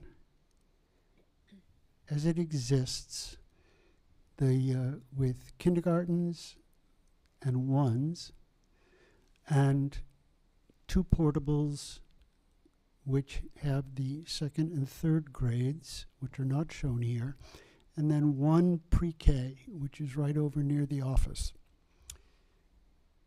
We've analyzed the current group of classrooms, that including the 20 or 22 that are in the portables, come to 42 total. These are the grades, these are the classrooms. So currently,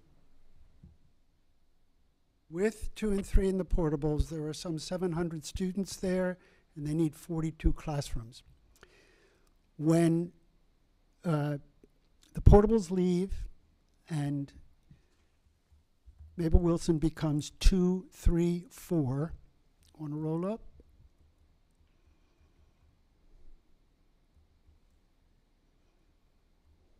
Doug is really good at stuff. I don't know what's going on tonight. This is the proposed use.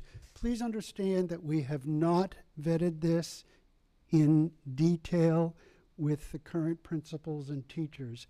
This just goes to show you that within reasonable numbers of students per classroom, we can fit everything in graded classrooms as well as support services within the existing school, so that there would be no need for additions to Mabel Wilson as of the opening of the new elementary school, which means the switchover should be not painless, but reasonable. We will need 27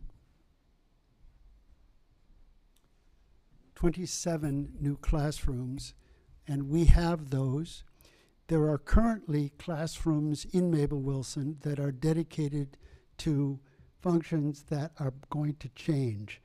And I don't want to go into detail until I get to work a lot with the superintendent and probably the facilities committee, but certainly the administration of the school.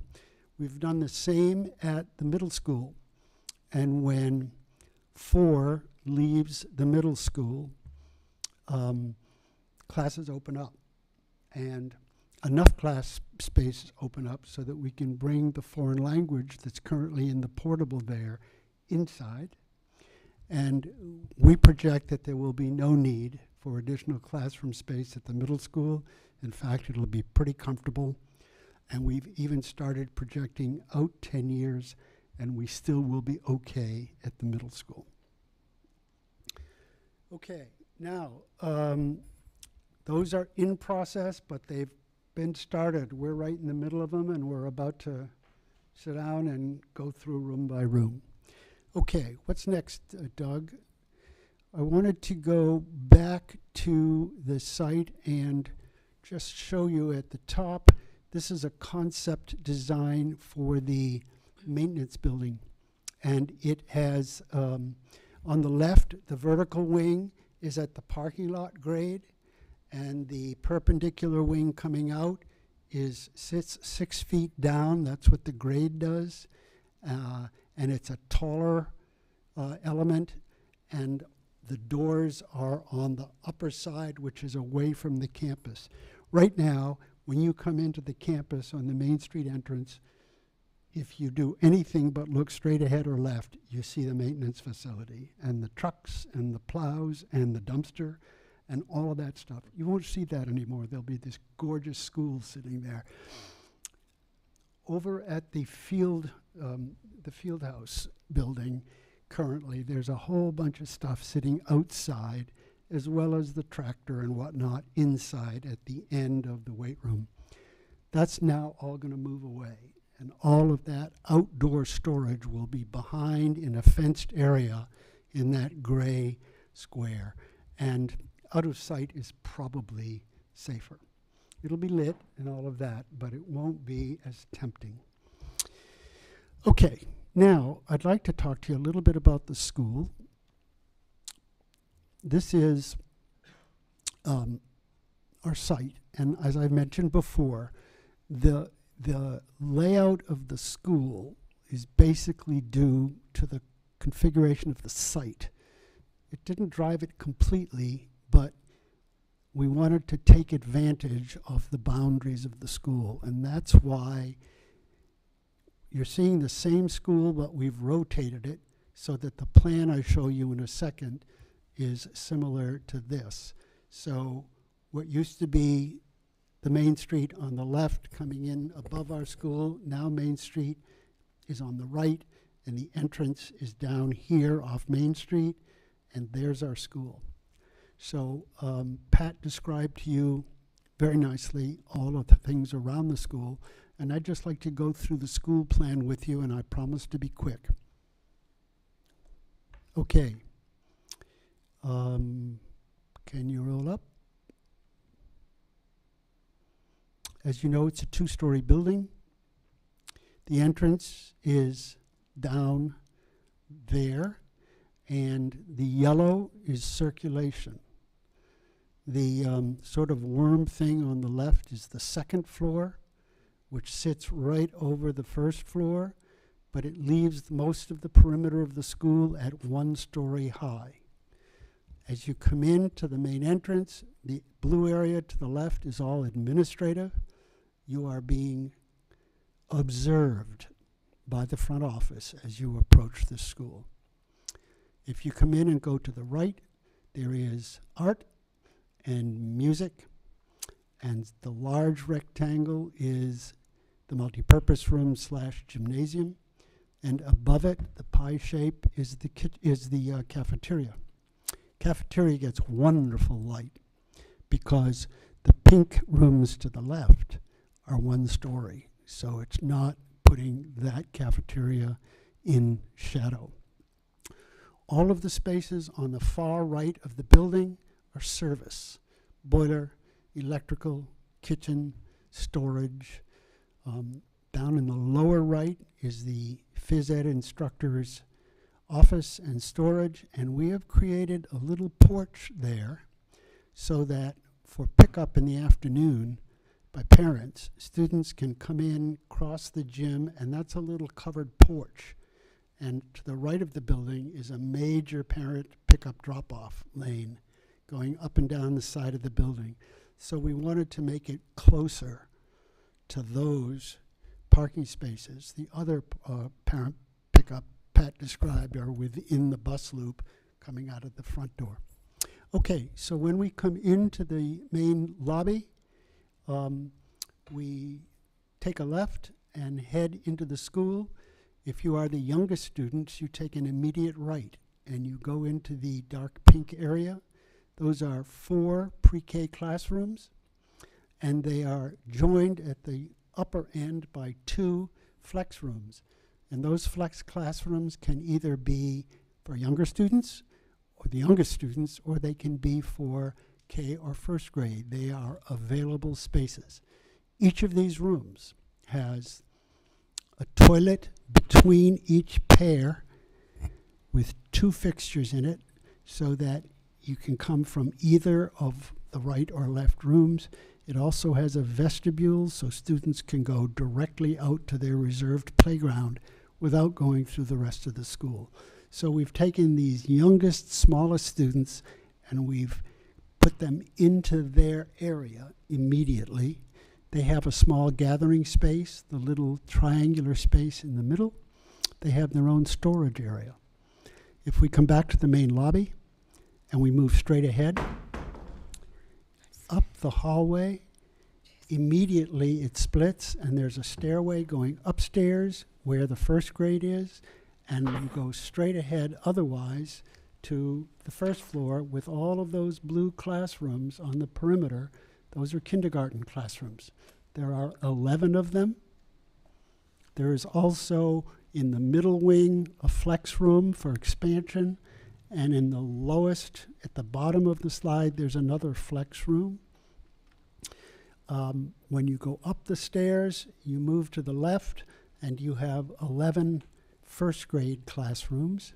Can we slide over? 11 first grade classrooms and a series of tan flex rooms there as well.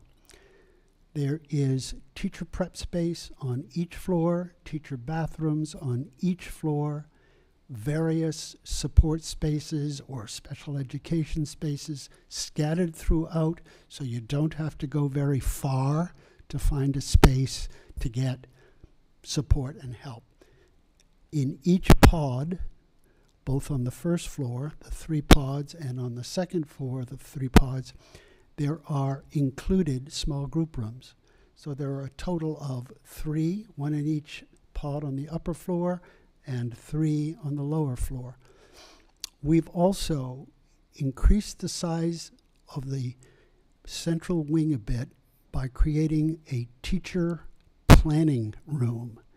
And it is in the middle pod right there, which means that a teacher with an off period doesn't have to stay in his or her classroom, but has a special place where you can set up your laptop and go to work. That allows multiple uses of classrooms in off periods. I do want to talk to you about our library equivalent. If we come back to the main lobby, we used to call it the round room, and now we're calling it the Learning Commons. We've made it a little bigger. We've created to the left a literal office space for cataloging and checking out books. And then in the round room, in addition to the little seating nooks for telling stories and hearing stories, we're going to line the perimeter with bookshelves down low. And then the seating in the room will be movable, all flexible. Some desks, we would like to see a large, low, round table in the middle where an entire class could sit around the table and do a project. This is sort of an adventure. We've thought a lot and asked questions about this age group and whether a library for a larger range of ages is really just a place to go and listen to stories. And now we've learned that the younger students really want to take books home, and they really want to ask questions, and they really want to have a choice. So we are making this room more purposeful as we go along. Okay, you've heard all this before, but we are massaging the plan. We are currently at 73,000 square feet. When we were first retained, we thought the school would be 65 to 70,000 square feet.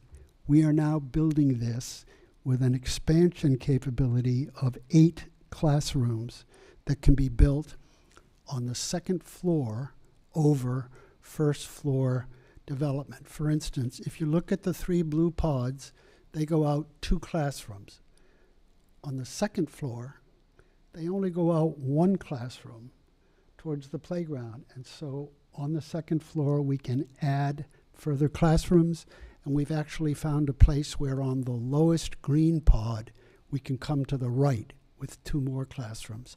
So with 8 classrooms for younger students, you have about 150 student expansion without site work, which is wonderful. Just today, we're doing code research, and Doug has discovered that if we add 4 inches in width to each stairway, we meet the state requirements for those 8 expanded classrooms. So this is the kind of detail we're getting into. We think it's pretty well researched. We did study whether this should be an all-electric building and whether we should not use fossil fuels at all. And my engineer did a study and told us that it would cost us 5 times as much in energy cost to be all electric rather than using the natural gas that comes to our campus. That's a lot different from using propane, where you have huge submarines for tanks. But when you have natural gas, it doesn't make it non-fossil fuel. It just makes it different fossil fuel. You're buying from a different, more economic source. We will study that further with you. I got an email from my friend on the end who said down at Yale, which I happened to go to for college and grad school, they're doing geothermal on a brand new building. And they're pulling from hundreds of feet below ground 55-degree water, pumping it up with electricity and using that as a heat source. That would be lovely, but it's a very expensive option. And you got to have an awful huge endowment to be able to afford to do that, and we don't have that here. I would love to do it, and schools have done geothermal in this state. They're not simple. The pumps are very complex. They last 50 years, so and then they have to be reworked, the pits. They did like 50 wells to bring up the water. I'm not going to go into any more detail, but we are going to look at that because it's extremely efficient and sustainable. This is a $50 million project. I expect that you need a larger budget to justify, a larger school to justify geothermal. We'll get into that with the building committee and we'll come back to you. This is where we are. Would you like to put a budget sheet up? I think you all have one. I think we want to see the budget numbers, yeah. Doug, can you get a budget for us? Come on, it's done. It's been an hour. That's great. No. No, because that's probably what would happen.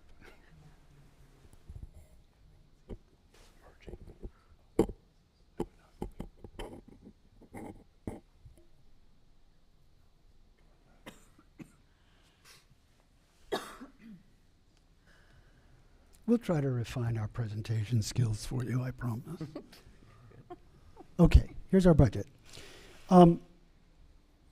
Our project is holding at under $50 million. We've gotten a little larger. We're looking more closely at the different elements of the project. For instance, there is not only the building, but there is the reworking of the campus circulation, and there is the turf field, and there is an amount reserved for changes to Mabel Wilson and the middle school. So we're addressing all of those. So it's much more than just the school. We hope that you do everything because as the architects and designers for your master plan, we would really like to make the campus work better. We think that the change in the Mabel Wilson bus loop to the other side is very, very good direction. We're concerned about the current bus loop and whether or not that might want to be used for parent drop-off instead of parallel to Mabel Wilson along Tuttle. We are keeping open-minded. We are listening to the building committee and we'll be happy to listen to all of you. We don't want to be just yes people. We want to take it in and then respond to you about why it's good or less good. We're pleased to answer questions. I do want you to know that all of the construction costs, all of the administration costs, and all of the fees and soft costs are included in this, so that when we come to you with a maintenance facility, we just need one number on a budget line that says, this is the construction cost. Everything else is taken care of in this budget. That makes things a lot clearer for you because I know that the cost will be an issue. So once again, we are at $49,960,000, just a hair under 50. We're comfortable with this. We've talked to the person who does our specific cost estimates. He does them for this plan, and then he'll be doing them at several phases as we develop the project, should the referendum be successful. And he feels that we are right where we need to be. So I thank you. I'm happy to answer questions, and you can also, I'm sure through Leanne or Megan, you can send questions to them and they'll get them to us because we work with them all the time. And Mrs. Mitchell. So thanks. Yeah. I've got questions tonight. It's fine, but you've got other things to do. Yeah. I'm sure people do have some questions, and I do want to encourage, people, especially those of us who weren't, well, I was at the facilities meeting, but I know a number of board members weren't. We have a really important vote that we're scheduled for March 18th, where we're going to be deciding which plan that we want to put forward. And so I really want to encourage the board members to ask questions that would help them make the decision of whether it's the on-campus plan, given the costs and designs we have so far, what questions remain for you to be able to go into that vote next week. I think we also need to know what the final budget will be for the on-campus project. I mean, I'm hoping we can all put that in place by the March 18th meeting. So if there's particular things on here that you have questions about, like I want to make sure we ask them today, but we do have a little bit of time between now and that 18th meeting if we can't answer everything today. But if you have the question, now's the time. Great, Annika.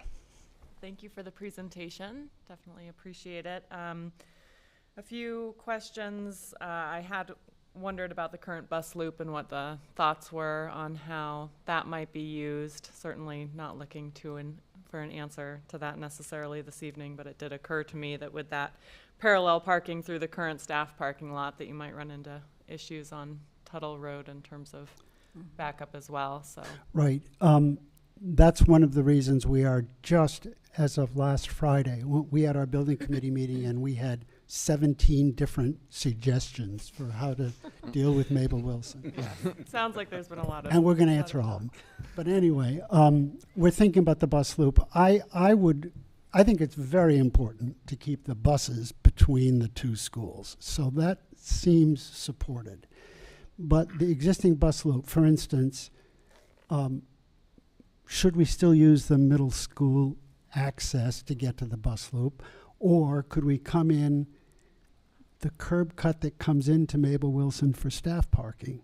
Could we come in there and then just go straight ahead? Because that would be the service to the kitchen and the mechanical systems at all. Do you envision what? Yeah. Is it easy to go back, or are you out of PowerPoint? Anyway, I hear you. That's a major piece of site work that we don't want to ignore, but we want to do what's right. No, Yeah. We want to do what works. That's the key. Sure. Okay? And I think that there's certainly still time to have those Yes, there is. conversations. There is. Figuring that out. Yep. I was also wondering in the parking, so the mention of potential parking to replace the portables, definitely like the idea of more play space personally, rather than seeing that area become more parking. So in the current parking survey that we saw, is that count includes that space, or it does not include that space? It does not. Okay, does not. Does Okay. not. Great. And then We one don't other want parking question. we don't want it either. Yeah. But it's nice to identify that in 10 years down the road, when we are much larger, has some other parking been usurped? Do more high school students drive? Things like that. We just want to be able to have that identified as not a great plan, but a plan. Sure. Yeah, always good to have those alternates in mind. And to that point, I'm not sure that I was reading the parking survey correctly, but it looked like maybe we weren't going to have enough student parking. High school student? There was a mismatch, yeah, for the high school students. With that. He does the parking stuff. I don't have those numbers Thank with me you. right now, but I would say that currently there isn't enough parking at the high school for the high school students now. Mm-hmm. And so they are tending to park. I think some of them are parking at the middle school lot now. And that will probably continue to be the case. We're not going to provide enough parking, or we're not proposing to provide enough parking at the high school to accommodate all of the high school students. We're close. We're close to maintaining what's there now. But, you know, some students may have to walk a few hundred yards to get to the high school. But overall on But campus. overall on the campus, there's plenty of parking for high school students. It's just not concentrated right at the high school itself. Okay. Pretty important to remember that we're just taking a bunch of parking from Maple Wilson and putting it over at the new school. Now, if we were to decide that the parent drop-off would be the current middle school bus loop, okay, the circle, the lollipop, then you don't do parent pickup and drop off parallel to the front classroom, and that stays double loaded parking. Right. That increases the parking on the campus by some 30 spaces. So we have that option. And then the last question that I had for now, at least, was in that turf field item on the budget.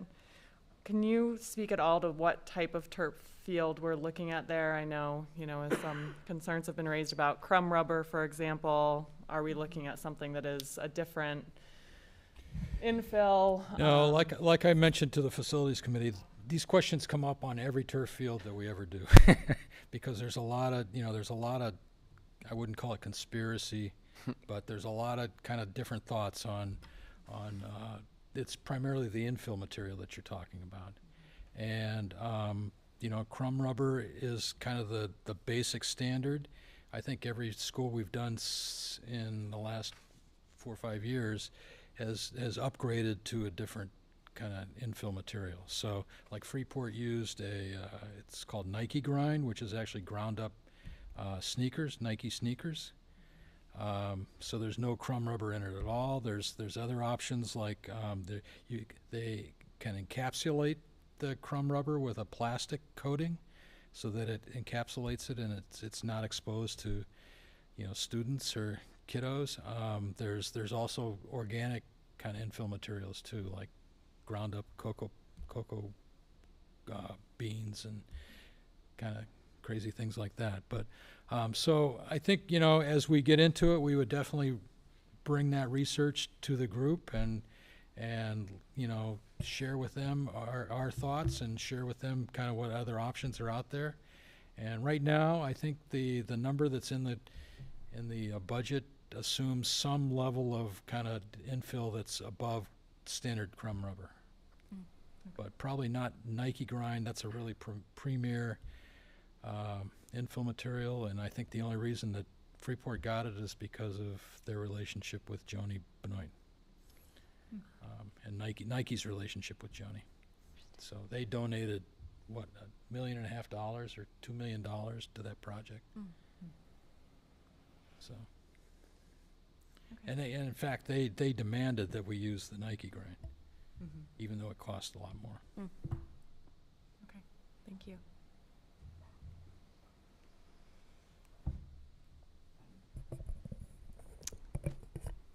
Anyone else on the side? Megan, you're good. Tommy? Good. Yeah, thanks. Great. Yeah, so about talking about making the new school fully electric, you talked about 5 times the cost for making that switch. Is that mostly due to high electric costs right now, and could you see that coming down in the future as renewable energy becomes? Well, that's interesting. How do the supply companies generate their electricity? We don't have a large enough facility nor a large enough site to do a significant solar array to bring in enough power. And so we would be dependent on purchased electricity. And that's the comparison. As I mentioned, because we have natural gas, it makes it very efficient, but it doesn't make it more sustainable. That's what our conundrum is. That's what we're trying to figure out. We'll need to get that resolved together. So no matter what it costs our building to build, you got to run it. And Scott Poulin will tell you he cares about what electricity costs. So that's what we're looking at. We'll have a super insulated building. We will have very efficient air circulation throughout the building, and we will capture heat as it's exhausted. Nevertheless, you pay 20 cents for gas and you pay $1 for electricity for the same therms, they call them, BTUs. So that's why you got to make a commitment to do solar. We're interested in doing it. We will study it. We will present it to you. But it's an operations cost. The systems aren't much different in purchase of the systems. It's It's the next 50 years. Thank you. I just had one question. So you discussed some of the other improvements to existing facilities, and I understand at the high school the plan is to work on the entrance to the pool so that there can be public access. Yes. Is there anything else happening to the building here at the high school right now? At the high school, Mhm. we have designed an array of windows to be placed in the cafeteria, which will make it, at very little expense, much nicer. And I hope you do that even, God forbid, if the referendum doesn't succeed, because that room really needs some light, some daylight. But we've designed them. We're going to review them with the superintendent and see if that's ready to go shortly after referendum. We don't have any other projects at the high school yet, but I bet you they'll pop up. Okay? The security solution at the pool is very straightforward. We've worked with Dawn to figure that out. It looks like it's easy. And just to go into a little more detail, so the hope is that creating the outside entrance to the pool, right now the only point of access is to go through the school itself, and so we're able to then have people who might be able to access the pool during school hours. And is that part of the opportunity? I think, according to the superintendent, that is not on the table, that the pool should be reserved for the school, the 51 students, during the day. But after school and on weekends, You it don't have is to go available through to the public. the I might be misinformed. That's correct. It's Okay. the after hours and the weekends that we're concerned about, and it's the access to the rest of the building. Okay, because right now you have to go through the main building to get to the pool. You can't access it otherwise. Okay. Right. Okay. Thank you very much. Oh, I don't know. We're still going down the Got a line. whole wing. Hold on. All right. Kim, do you have any? Yes. So thank you again. It's so exciting to see what you are coming up with and the conversations that are being had. And so I just had a couple questions kind of based on conversations that have happened outside of this room or outside of meetings. So first of all, the idea of the 3 wings, I presume, I know a big part of that is for the light. Is that correct? The natural light? There are several bases for that design. We call it a partie in architecture, that concept. One is, I wanted in this school to make smaller wings with shorter corridors. So I was inherently biased against long, straight corridors with classroom after classroom. So we bent the corridor so that you didn't see down 200 feet of straight corridor. And then we put these little neighborhoods off it. And so each group of either 3 or 4 classrooms has its own sense.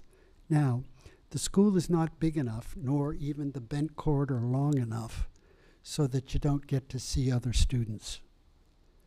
But we really wanted to create littler schools within the school.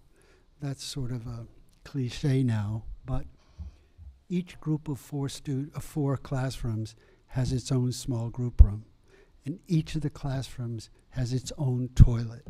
So there's an opportunity to be a street in your town, a little street. And I am fairly committed to that. We did that at the East End School, where we have 5 classrooms on a corridor. And Doug is supervising construction now on a school up in Skowhegan, where we have 4 wings. It's an 800-student school. And we need to break that down, too. And the wings are up. They're enclosed. So you get to look and see not only how nice it is inside, but it forms these wonderful spaces outside. So there's more of a sense of inside outside. Yeah. And there are windows everywhere. So we want to make this a place that's fun to be in. Not la la la, but I like to go to school because I like the space, both for students and teachers. We are concerned with how hard it is to teach nowadays, that it's a yeoman job. And so we want to make this a pleasant building for the smallest and their guides, their teachers. And so, thank you. I'm just curious how teachers are responding to that, of having Some, separate. we heard some when I met with the Mabel Wilson staff. One person spoke not liking that. Okay. And we heard her. And we talked about it in building committee. And we will continue to talk about it. It would be a significant redesign. One of the things you'll notice is that the first thing I mentioned tonight was that the shape of the site dictated little wings going out. It's just not a long, thin site. And so the middle school is long. This school is not long. Gotcha. It's centered, it has arms out from the middle. And none of them is very long. Okay? Oh, thank you. Yes. That's called archibabble. No, it's very helpful because it looks really interesting to me, but I just know it's a shift in how planning goes and how teachers interact throughout the day. And so I was just curious how that tension was being managed. As far as, let me see, I'm looking at the rest of my questions. For traffic flow, and I'm trying not to get too far into the weeds, but I know there was the traffic study the other day. When you think about parking and drop off, do you consider the parents who pull up and let their kid out and drive on versus the parents who park and walk their kids in? And if there's any way we can change our culture so that parents abide by that, that would be fantastic. But just kind of curious how you thought about those two. And again, there's a tension there. We have. And you may notice on the site plan that when you go in the bus loop and around and out again at the new school, there's another parking just beyond you where you, if you want to walk your child in, you can. On the long, thin parking that's for staff, I doubt there'll be a lot of spaces available. Right. But there's also spaces across, believe it or not. Every time we come to the campus, there are always spaces in the high school parking lot. There really are always a few spaces there. Because I think they do it by lottery or something, or the sophomores can't park up at the high lot, things like that. So I think there will be that opportunity, especially for this age student. Okay. And speaking of the high school parking lot, and I'll try to keep this to a minimum, I thought I recalled that one of the proposals had a revision or adding parking spaces right out here, sort of reconfiguring this. Is that no longer part? We have backed off that because when we had the parking study and did a parking study of counts of how many parking spaces, we exceeded what you have now by 50 to 70 spaces. Okay. Without this. We can always do this. It's easy and it can be done, but we don't want to spread ourselves too thin. Sure. So we will continue looking at that, but it is not in the current master site plan. Okay. Okay? So it's not in the site plan at all. Okay. It is not now. Which is a bummer because I was kind of excited about reconfiguring that. Mr. Blatt here. Can you zoom down over to that area? Maybe you can't. You want to go back to the big site? Go back to the big site if you can. Anyway, I guess what I was going to say is that we have actually identified about 20 spaces or so on that exit loop as you come out, kind of from the pool area, and you come out towards the main road in, that potentially could be expanded for parking. Okay. But we're just showing that right now, as we're calling it again, kind of similar to Mabel Wilson. We're calling it potential future parking, but we're not including it in the budget. We're not including it in the concept plan because, as Steve indicated, we think we have plenty of parking on site now. Well, I mean, it's one thing to say we have parking spaces. It's some of them are very challenging to maneuver in and out, and there have been a lot of dented fenders. And so I was just wondering if that was considered as well a way to make the parking lot easier for young drivers to No, but maneuver. you are right, because I parked in that lot tonight, and it was tight and full, and Yeah. and people with big trucks were having a hard time backing in and out of there. So I think we need to take a look at that. I don't think it's actually deep enough for 2 full rows of parking in there. And I think if we could just expand maybe 10 feet towards Main Street, we could probably ease that congestion and make it a much more maneuverable parking space. No, it's going to take more than extending the bumper. out. Thank you. Yeah.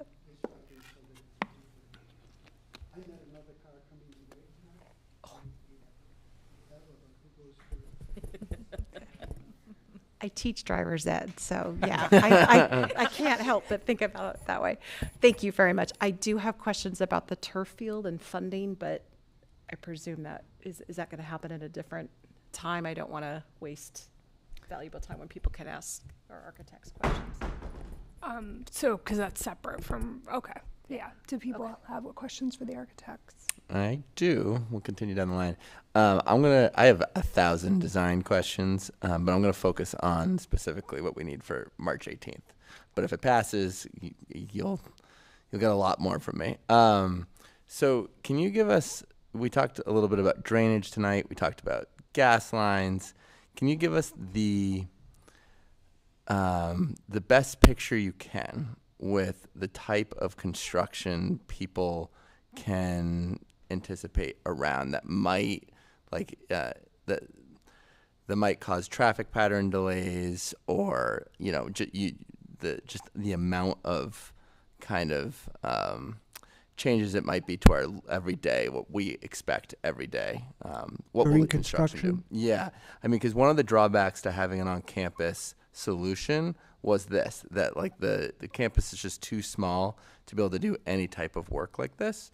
And so it would be good, I think, for us to understand and for the public to understand what to expect during construction and how you guys might minimize disruption to our everyday expectations, which baseline is not great, but given the different type of traffic flow that we have. But I think, I think it's easily disrupted because of that. So I'd just Yes, love to you're get a right. picture. It is. It is.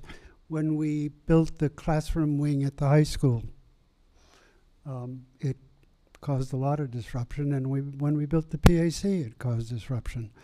And it's short term in the big picture. But anyway, coming off Tuttle, we have a right-of-way or an easement that we intend to use for construction. It's an old right-of-way, I think, dedicated to Mr. Wyatt originally, and are we showing it here? Mm-hmm. It's right there. Doug is trying to show it to you, and it comes right into the back of the site. And we will probably maintain it for emergency vehicle access, but that would mean that major construction vehicles can come in there and not come in off Main Street. One of the first things that we're going to be doing is widening Main Street. Pat's working on that with the town so that there's a bypass lane there. Also, the very first thing that we intend to do with the onset of construction is to get maintenance out of there where it is and move it to its new location.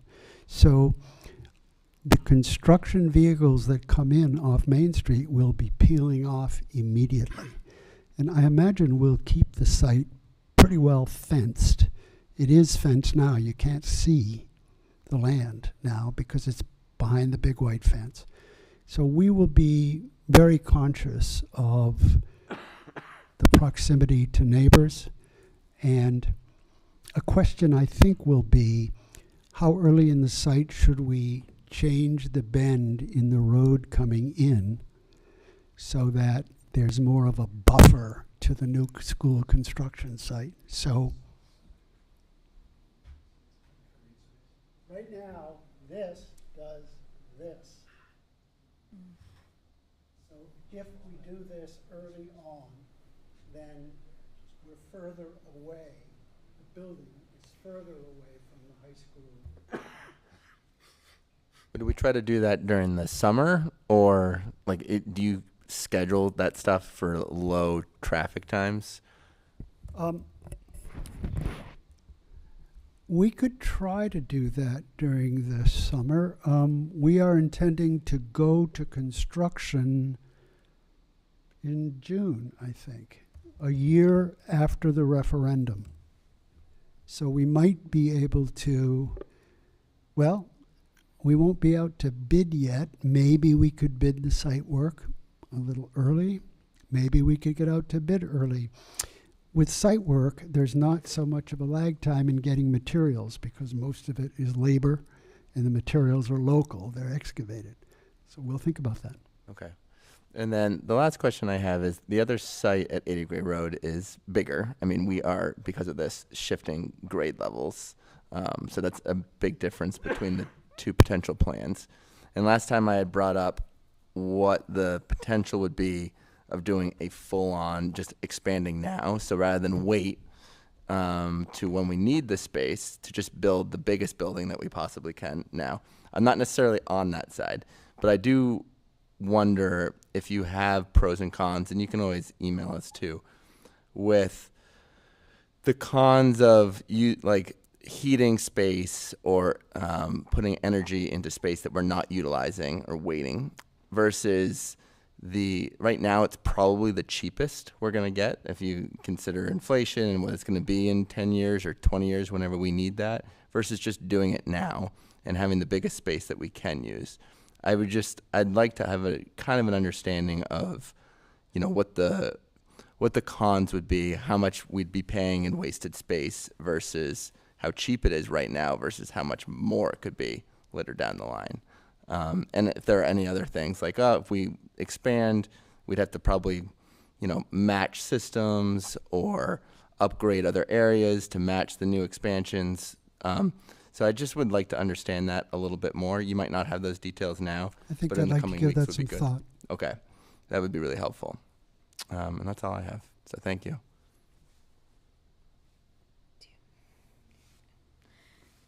So, I think I'll wrap it up. I just want to say first, thank you very much. You've been so available to the Facilities Committee and answering our questions, and you've really been amazingly responsive. And now I know, daytime, nighttime, seeing you guys, I don't know, we should call a meeting at 8 in the morning, see how it goes then. But at any rate, wanted to put that out there. Thank you very much. I've whittled it down because other people touched on things to 2 questions. One is, in the facilities meeting on Friday, we did have some of the Historical Society folks who are concerned about the historic nature of the maintenance building and moving it or not, or what we could do. Could you just briefly summarize why we're concerned about, whether it could even be moved so that people can hear it from you, and also what some of the possible solutions are that we came up with? I've been in the building, in fact, over the last 10 years, we've done several plans for additions to that building, which we're probably glad we didn't do. But the building is not strong to begin with. It's an old wooden building. Unlike the Historical Society, when they moved the brick building, that was a tough, tight little building. And that was tough to do. This is a big barn. And its floor is in very difficult shape. It's sort of what we call a light building. It's not massive. It's not that substantial a building, and Don Foster will attest to that. It's tough. So we suggested that it might not survive a move. Number one, it's large, it's big, but number two, it's sort of rickety. We were suggesting that if it needed to be saved and moved, that you might want to take it apart and move it in sections of the perimeter, or just maybe cut the roof off and lift that. The Historic Society people were not interested in that much, because I guess it's not cricket if you take it apart and put it back together again. So it can't sit where it is without a significant redesign of our building. If you were to say that that's imperative, you better do that, we would. But it's not going to be in the best interests of the new pre-K through 1 building. And it's site design. Pat and Andy have worked magic, making it a pretty gracious site. It won't be that gracious with that building there. Not only the building, but what are they going to do with the building? It's not going to be our maintenance building, because if you notice, the maintenance building spreads out with its plows and its trucks and its dumpster and everything. So what would it become? Do we want another use on the campus? Do we want non-SAD 51 people and its families on the campus? So that was a question too, but that's not an architect's question. That's other people. Then we talked about trying to find a resolution to this and whether or not we should make sure that there is symbolic reverence to the building by perhaps taking one parking space and making that a memorial. Not, I don't mean that in the worst sense, but using a piece of it or some of its structure or something, and a plaque, a descriptive of why it would be there. We talked about taking the building apart, saving some of the wonderful old beams and using them somewhere on the campus and identifying them as such. So we're not discarding it. We're not going to burn it down, but we need also to be practical. We can't dump a lot of SAD 51 money into that project. And I don't think the Historic Society has revenue. It doesn't have those resources. So that's going to be a discussion.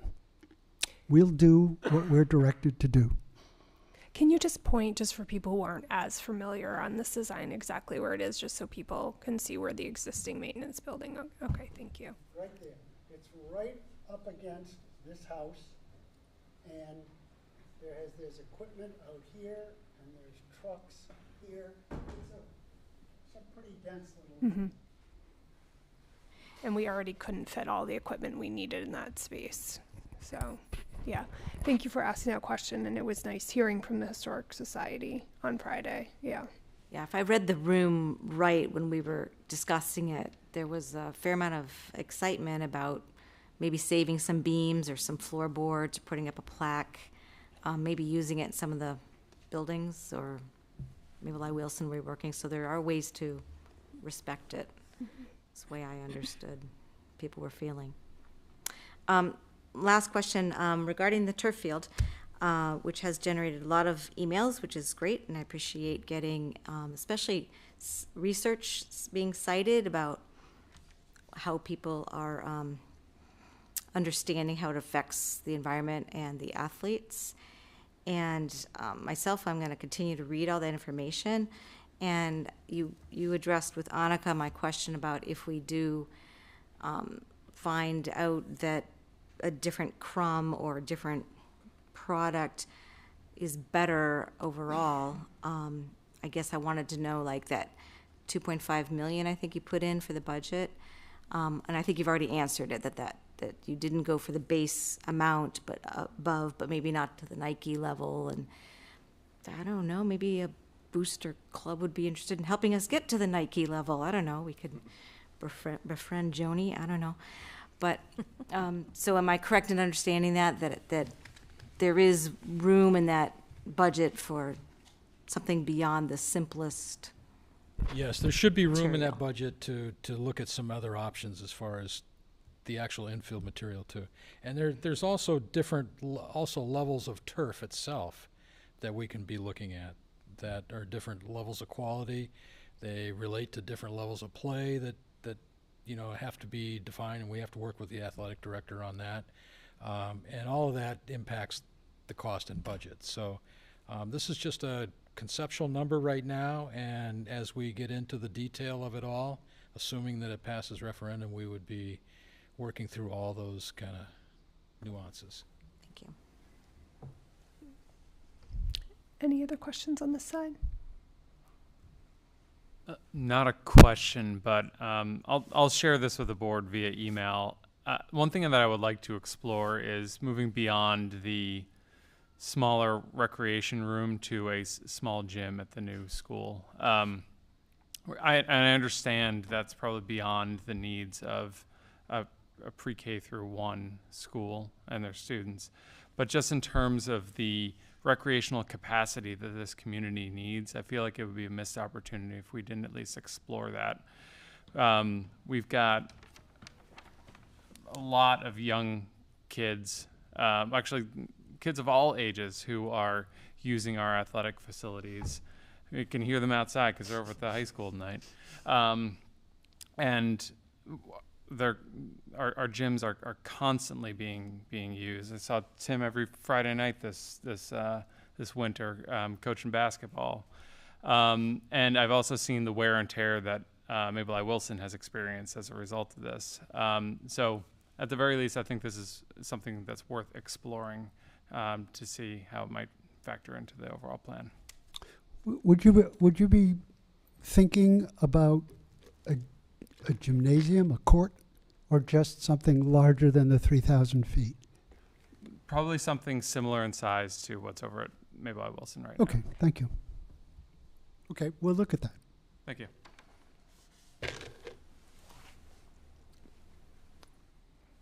Any last questions? Okay. Thank you. Thank you so much. Thank you all very much. I really appreciate it. We'll see you again. We'll see you again.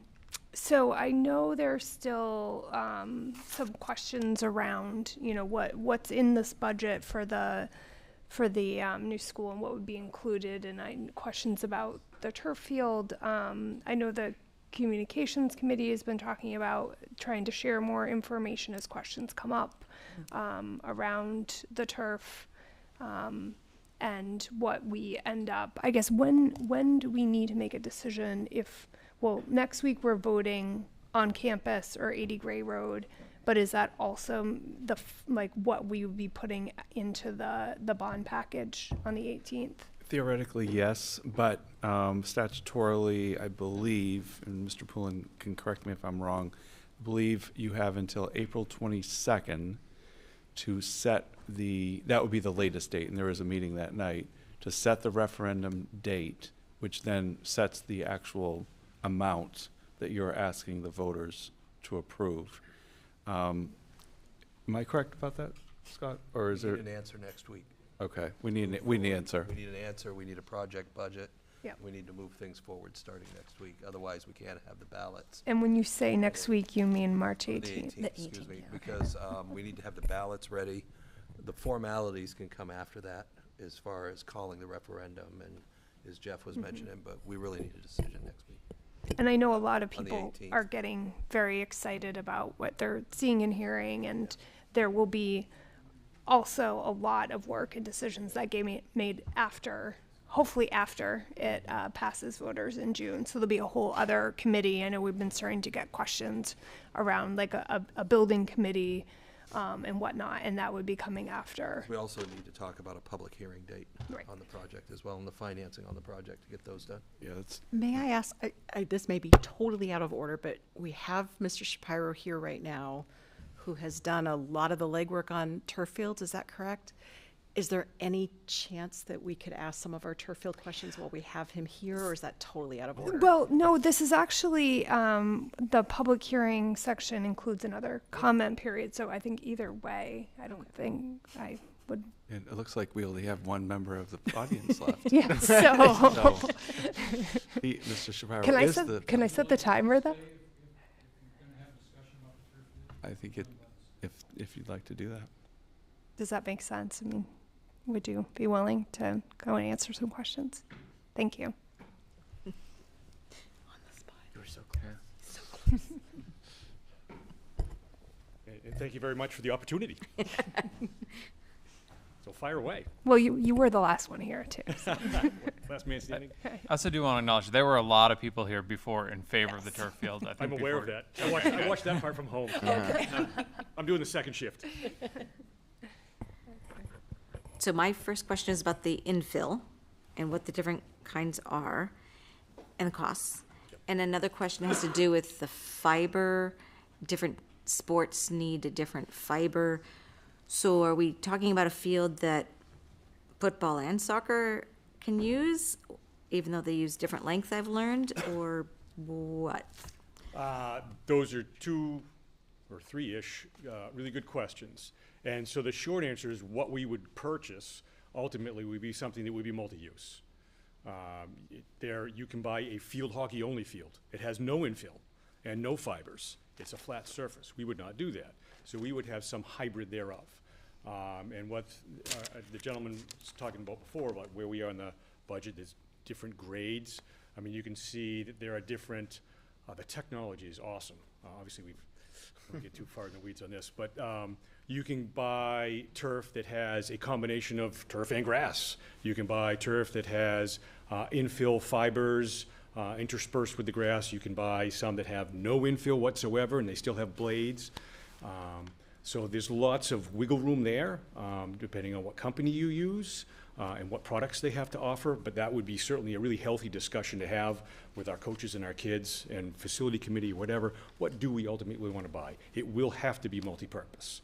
And then the piece of, I just talked to Steve Barr today, local orthopedic surgeon, somebody on our board probably knows him pretty well, about presenting to you all on the 18th to get his perspective from an orthopedic surgeon perspective. And this is really getting into some of the weeds. There's a coefficient of friction, or I'm not sure I have the right term, but that's, I think, what you're getting at. It speaks to what kind of footwear you should use on these particular different types of surfaces. And that when we know more what we're going to get, we can kind of drill that down and educate folks about which would be the best for us, because it's going to be a multi-use surface. I guess, did I answer all parts of your question? And the infill, you don't have to have an infill. Again, there's some that no infill whatsoever. Talking about surveys, research that's out there, the differences in safety between turf and grass. I mean, candidly, I would love to have a pristine grass field. It's just not something we can sustain here. We use that for 160 hours a year, and even at that, it's decrepit, either at the beginning or the end of somebody's season. And that's not what our kids, in our community, I think, should have.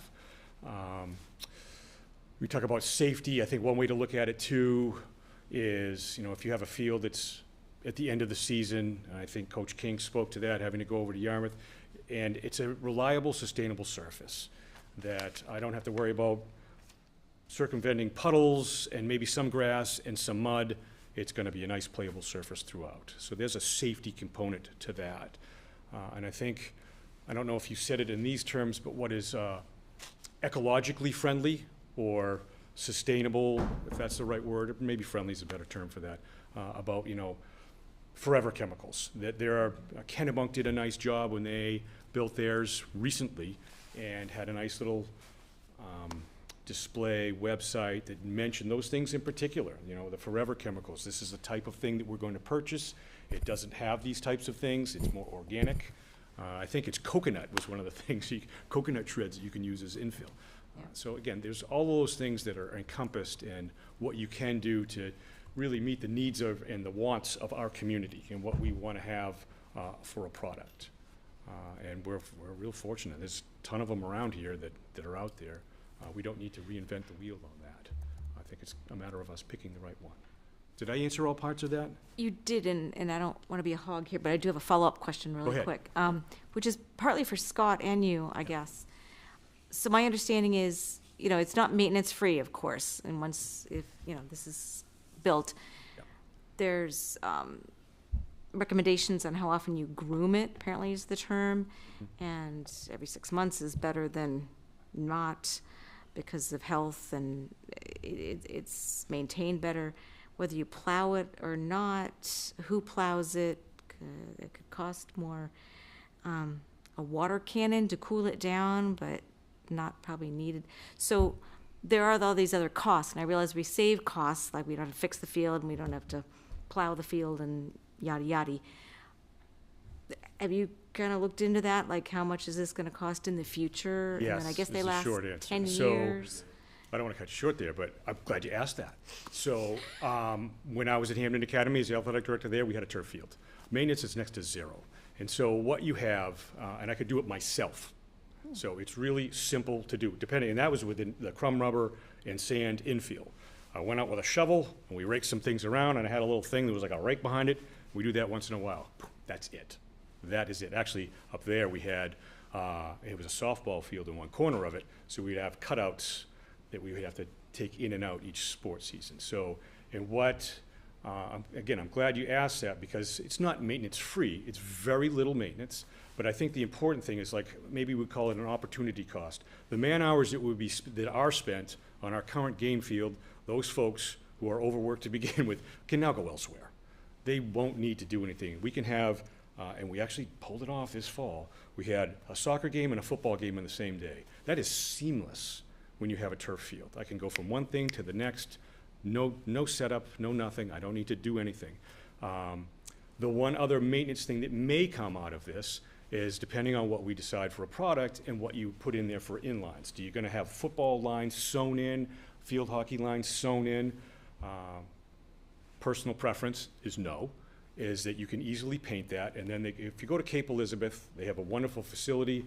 But if I'm playing a sport that I have no idea what's in and out of bounds, there's 17 different lines for every game they have, and we don't want that. So you can paint them in, and you can erase them, and have them for each season. You could have maybe one border. Soccer is the most likely one that you have one border sewn in. You don't have to worry about maintaining that. So I'm trying to be quick here, because I know you have other things to do. Did I answer your question? That's great. You're very knowledgeable. I appreciate all the on-the-spot information. Thank you. I think, David, isn't it also you can use a broom on the machinery to just kind of go across and push the snow off the field? So. You can. It's pretty simple. Once it turns a little bit green, the sun just takes care of it. Yep.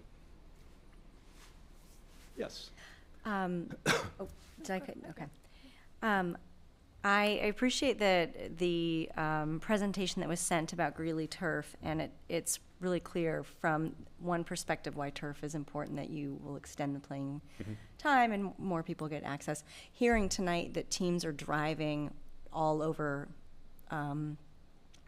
Creation to go to simply practice, that's actually a safety consideration that I did not know about, so I really appreciate that people came tonight. I would love to know more and sort of more definitively, and if the esteemed Dr. Barr can come, that would be great, because my two concerns are really mostly about safety. The one side being, what's the orthopedic risk? And that is not an easy question to answer. This is just some of my research. Yeah. I think we're really hampered by not having great research on high school athletes. A lot of what I'm seeing is about professional athletes who are on turf for 8 hours a day, 5-6 days a week, and that's a really different situation.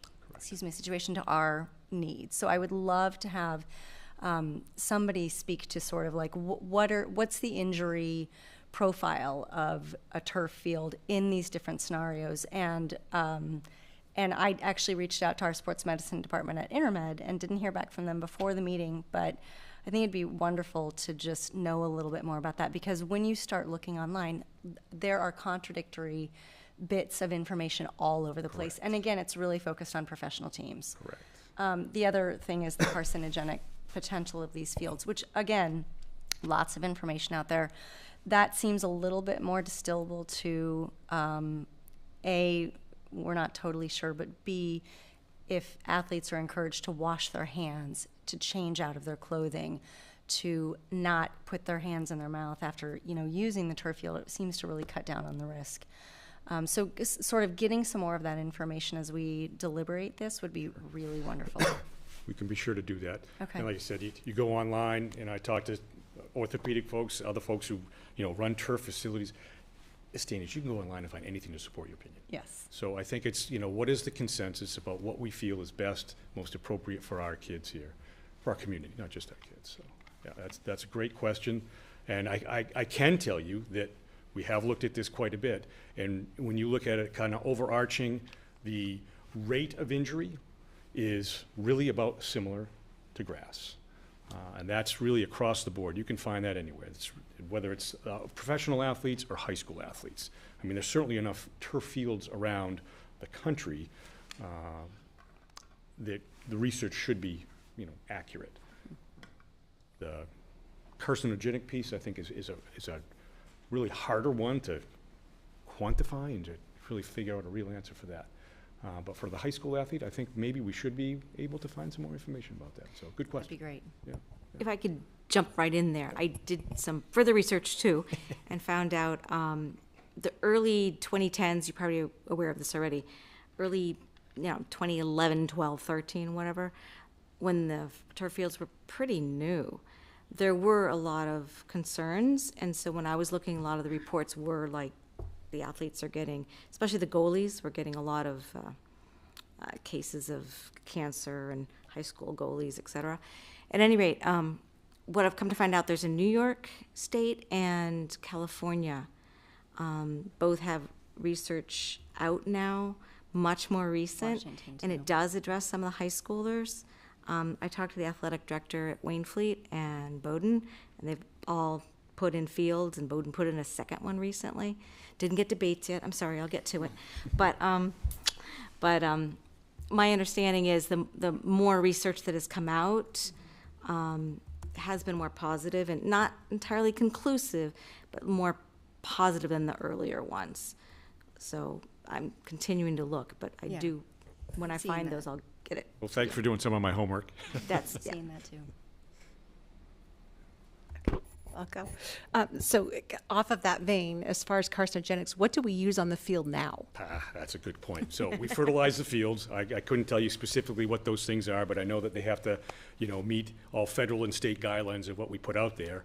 I mean, that field it's whatever the VRAP is before, whatever we had from the orchards are there, and there's arsenic under there. So I'm not saying that's not to scare anybody. That's all taken care of, and Scott could probably speak to that. You'd have to eat a trash can of it in order to have a problem. Basically, yeah. Okay, thank you. I figured that was worth Yep. contrasting what Good it takes question. to keep grass. So when you talk about, looking like- major things that we have to do, we have to fertilize it, and we aerate, and this, that, and the other thing, and overseed, so. Okay. So one of the things that was brought up was how much the boosters are paying to rent field space and time. Does that ever come out of our district budget, or is Some of that it does. strictly boosters? Okay. No, some of it does. So there would be a cost savings Correct. to some extent on rental and then potentially bus. Correct. Okay, transportation fees. Okay, great. And then as far as funding, it has been brought up that Hannaford sponsored, is it the Cape Elizabeth field? What work has been done, what legwork has been done to see if any, and Christina had kind of mentioned this, to maybe get us to another level of quality, but where are we at as far as looking at outside sources? That's a great question, and I don't want to misspeak on that piece. I know that we did a lot of research. This is our most recent past iteration of trying to put this forward. Was some research about what we could get for outside funding to support it. And again, I don't want to misspeak about what actually might, put a number on it or anything like that. A little bit of a misnomer. Hannaford didn't build that field. They're a local business and supported it. So, and they have their name on it. But I believe that we do have within the purview of the district to, to solicit advertising for it or a funding, have it be a funding source of some sort. But I guess I would say that Jeff and Scott could probably speak better to that than that option. Yeah, I just think that needs to be stated publicly what our options are. Yeah. Yeah, I had the same thought, and I was going to ask David, because I know at one point fundraising was a topic years ago when this topic has come many times, I know, before the board, but that was something that the committee had looked at, was outside fundraising, but it hasn't been necessarily recent. I think athletic advertising would be one area. Of course, we would love to have a benefactor in the community who would like to see a turf field, who would love to give us some money to get us to that premier level. I'll just say that out loud. So if you're listening and you have money, and you want a turf field. But anyway, we're not groveling or anything. And I just have one more. This is probably more of a comment than a question. All the teams that were represented tonight were boys athletics, and thinking about how much use that field is going to require for field hockey and girls soccer and girls lacrosse. I just want to say it publicly that we will be watching you, us women especially, to make sure that there's equal play time for the girls and that they get to take advantage of this should it happen. Absolutely. So, I would have liked you'll to see some of them show up too at some point. Yeah, please encourage the girls to come out because it's for them too equally. Correct. Yeah, okay, thank you. David, can I, and to Kim's point for 1 second, if I remember correctly, there was discussion about being able to run 2 practices on the same field, but if it was turf, you could run 2 practices. Was I incorrect in knowing that? No, I'd say there's just a couple different ways to slice that pie. I would say that our entire soccer team, a program could be out there. So that'd be a first team, JV, and varsity out there at the same time. Yeah. If we were crunched for time and you only had 2 practice slots for whatever, which you wouldn't have with a turf field, you could have 2 or 3 concurrent practices going on. I think the current plan is that we would turf that whole area that is currently the hutch. So that's more than enough playing surface for a contest. So yes, you could get everybody out there. So there would be a slot for the girls soccer team, a slot for the field hockey team, a slot for the football team, a slot for the boys soccer team. Is that 4? Am I missing somebody? And to be able to get everybody to practice every day, long story short, on our turf field right out in our backyard here. That would be awesome. And also is accommodating too. I'm glad that they mentioned having lights in there too. I mean, certainly we have them now. An upgrade of those would also be helpful for our lacrosse players earlier in the season. That many of our coaches do not work in the building. So they're not, a 2:30, 3 o'clock practice is really challenging. So if I can practice at 7 o'clock at night after my other job is done, that would really help us in terms of being able to maintain our coaching staff. We're really fortunate. We have a dedicated crew of mostly really graduates anyways who work here. They understand how things work. But being able to have that as a resource, I think Coach King mentioned that we're beholden to daylight when we're at Twinbrook in the fall. And as you get later, that's a challenge. Is that our only lighted field in the district? Yes, it is. And we're only really able to use it for games, so that means much, practices, we have really no options to try to practice after our daylight Very few. hours. Yep. It is a rare day where they practice on our field. And are the fields utilized as part of the school day as well? Is that another opportunity? It would be. It would be. They use them occasionally, but they certainly be able to use them even more. I think hopefully I shared with you the presentation that we had from, whenever it was, and it had a calendar. Here's what we would have currently, and here's what we could have, and it includes much more opportunities for physical education. And the lower field at GMS is a mess because it rained, and you can come on up to the turf field during the school day. Yeah, I think the obvious impacts for the sports community have been well stated, but also throughout the school day. Take a day like today, it's been very wet, Yep. and Now to it's think limited what you can do for phys ed outside. and to think that during the turf day. field, you'd have much more opportunity. Correct. That's a really good point, that the school day, we often don't think about the school day, but the school day, there's a lot of implications for having a turf field. Well, and if we are thinking of asking the community to fund this for the school, I just want to make sure that we're talking about as part of the school day and that everybody would be able to access this for today would be a great example that their students and kids could be outside and playing in a field where otherwise they would not be. Correct. Wear my teacher hat. I'd like the little ones to get out there and run around a little bit. I'm sorry if I've missed this. I mean, we've talked about upgrades to the surface, to the lights, even the lines on the surface. Would there be any changes that would be made to the bleachers and the booths or the fencing as part of this project? Well, I think we're going to have to change the fence a little bit around there. I don't know if we have in the current budget. I mean, this is really getting in the weeds a little bit. Oftentimes the turf field, the balls will roll a little further. You have a little higher fence, some netting around the goal areas, either end. You know, if you're at Farwell, there's no fencing there to speak of, so maybe some netting there. You know, the upgrades, you already have a nice, great concession stand now that's already there. So other things like that, we haven't really talked a whole lot about that. I think our focus has been on the playing surface itself. Our bleachers aren't that old as well. No. We upgraded the bleachers a while back. So it would be possible to move those off, put them back on after the project's I don't know that you'd even need to move them.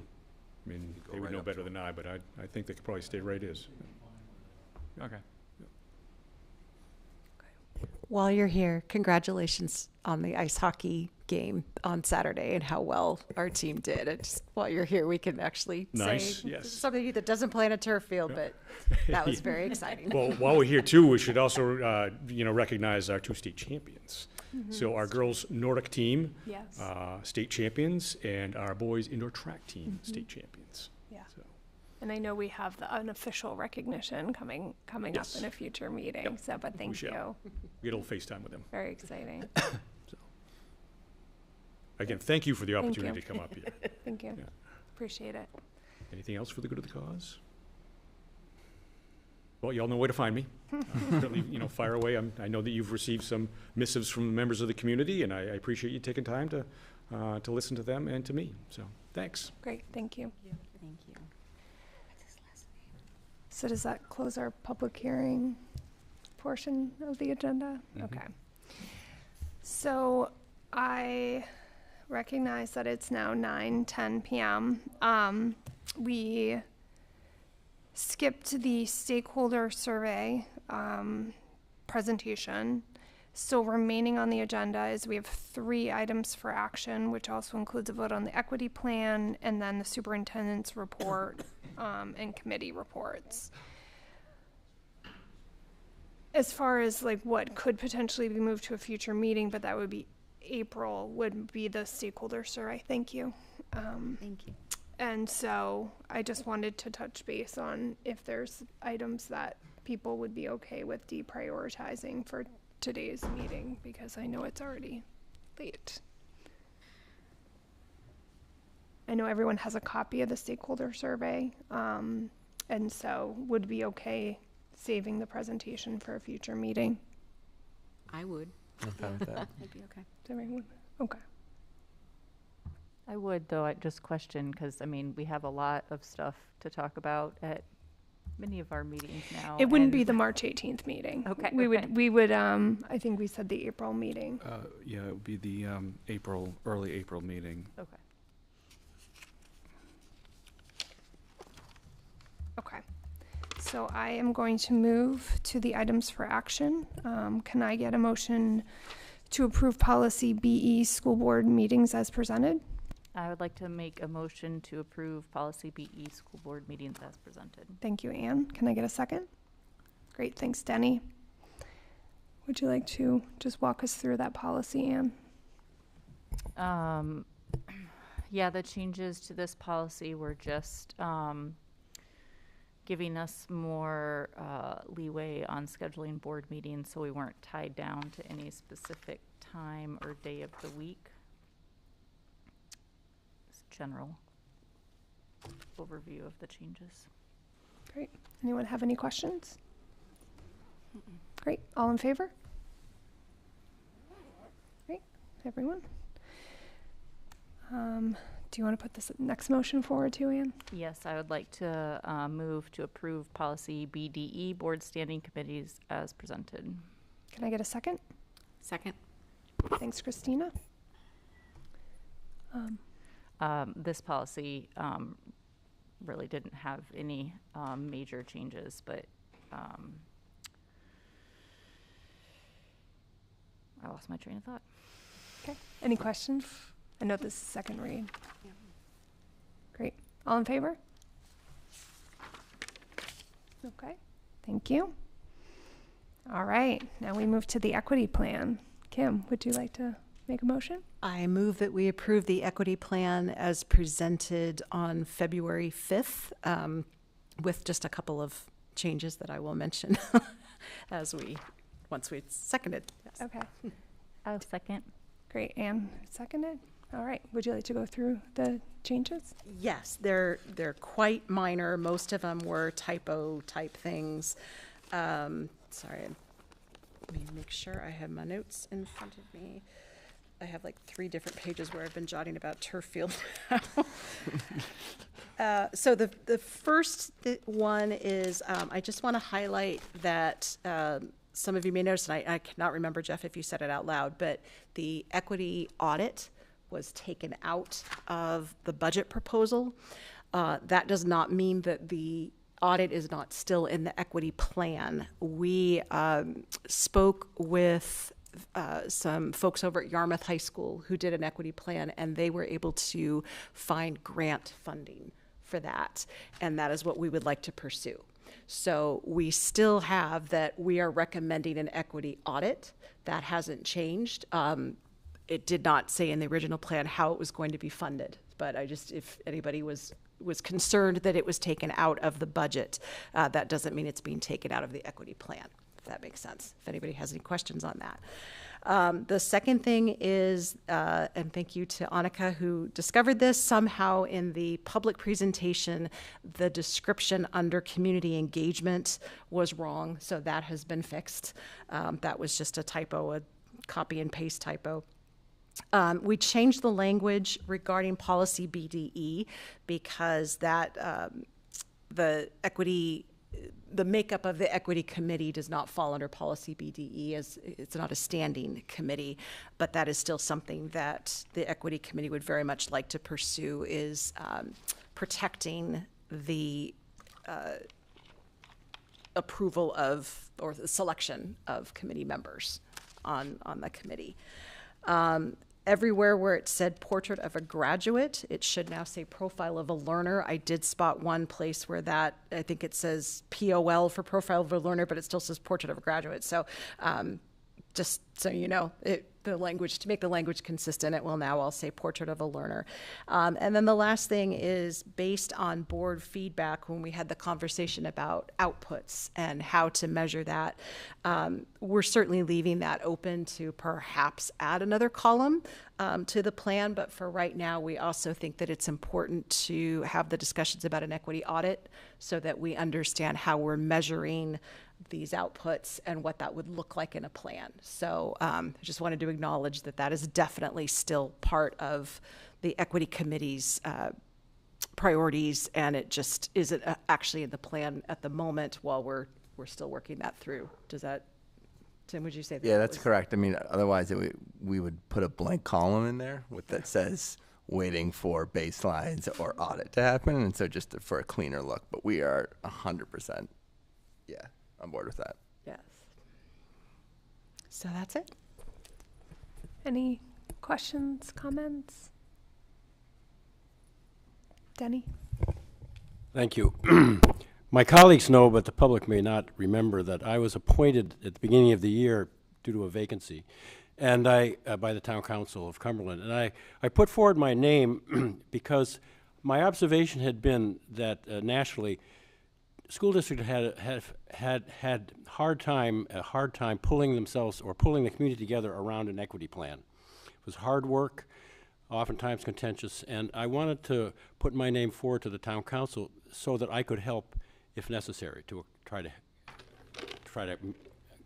get that result done in this year. And I'm so proud that we're voting on this. And also, remarkably, I did not have to provide any assistance at all because our very capable co-chairs and their members accomplished what to some districts has been impossible, to come to consensus on an equity plan. So my sincerest congratulations to you and your team. Thank you. We had an amazing several years of committees. It took a lot of people, but thank you for that. Any other questions or comments? All right. Are we ready to vote? I'm really excited to do the actual vote. So all in favor of approving the equity plan as presented?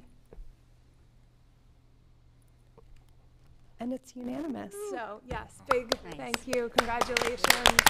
I know it's been a long time coming, a lot of great leadership and representation from students, community have come together around this. So I'm proud, and I hope that you all are too. So thank you.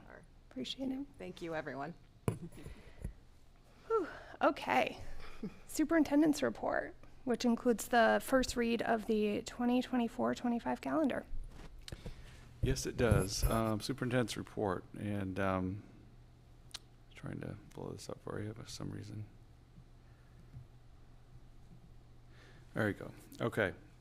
This will be fairly brief. At MIW, Officer Owen was reading with students the other day, reading Buckle and Gloria, and students at the Wilson School also had a chance to check out the new K-9 police vehicle that Cumberland acquired.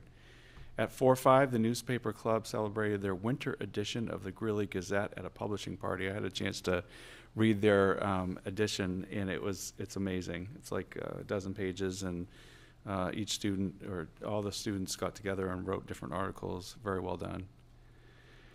At 6-8, sixth graders learned about the writing process from a published children's book author and illustrator, Rebecca Lowell, during a visit to the GCA recently. Ms. Lowell is a local author and lives in Biddeford, and she's published several books, including The Road to After and Catching Flight. And the students had a lot of good questions for her, too. I was there for a few minutes. At 6-8, GMS 7th and 8th grade students enjoyed a night out at the Glow Dance in February, hosted by the student council there. And you can see everyone really got into it. It's a really nice event. We have a group of high school students that just returned from another successful French exchange program in Bar, France. I think they were gone for 10 days, if I remember correctly. But from what I've heard, had a wonderful time. Were either one of our students on the trip? No. Sophia shaking her head. I didn't know if she went. Rangers Rock, Mr. Shapiro just mentioned this, and he'll come to celebrate the winter sports season. But obviously, a lot of wonderful things happening during the winter sports season. And even though we don't have all the teams up here, I'd like to say great job to all of our teams. Being such a swimming avid fan, I should have a photo up there. We'll try to get everybody's photo, but it's just all the students that come out and do a club or an activity or a sporting event. It's a great way to be involved in the school community, so congratulations. Superintendent's notebook tonight, we have an educator apprentice program that we participate in with many members of our county. Many school districts participate, and so I just wanted to bring this to the board's attention that we are one of the districts that does this. Basically, we offer employees in our district a chance to upgrade their certification through a partnership called the Workforce Training Program through the Southern Maine Community College. And so we're very proud to have that because it gives our employees an opportunity to get more education and get additional certifications to move into other positions that they might be interested in while they're working for us. And so it's a wonderful opportunity, and just wanted to bring this to your attention that we do have this program, and we offer it, and we already have people participating in our district. And finally tonight, through my report, I just want to introduce the draft 24-25 school calendar, which will be on the agenda March 18th, which March 18th is turning out to be quite a meeting into itself, because it's supposed to be a budget workshop, but we'll have a few other items on there, I guess. And the reason it's on March 18th is we have families that look for this calendar and really need it sooner than later. So here's the highlights of the draft calendar.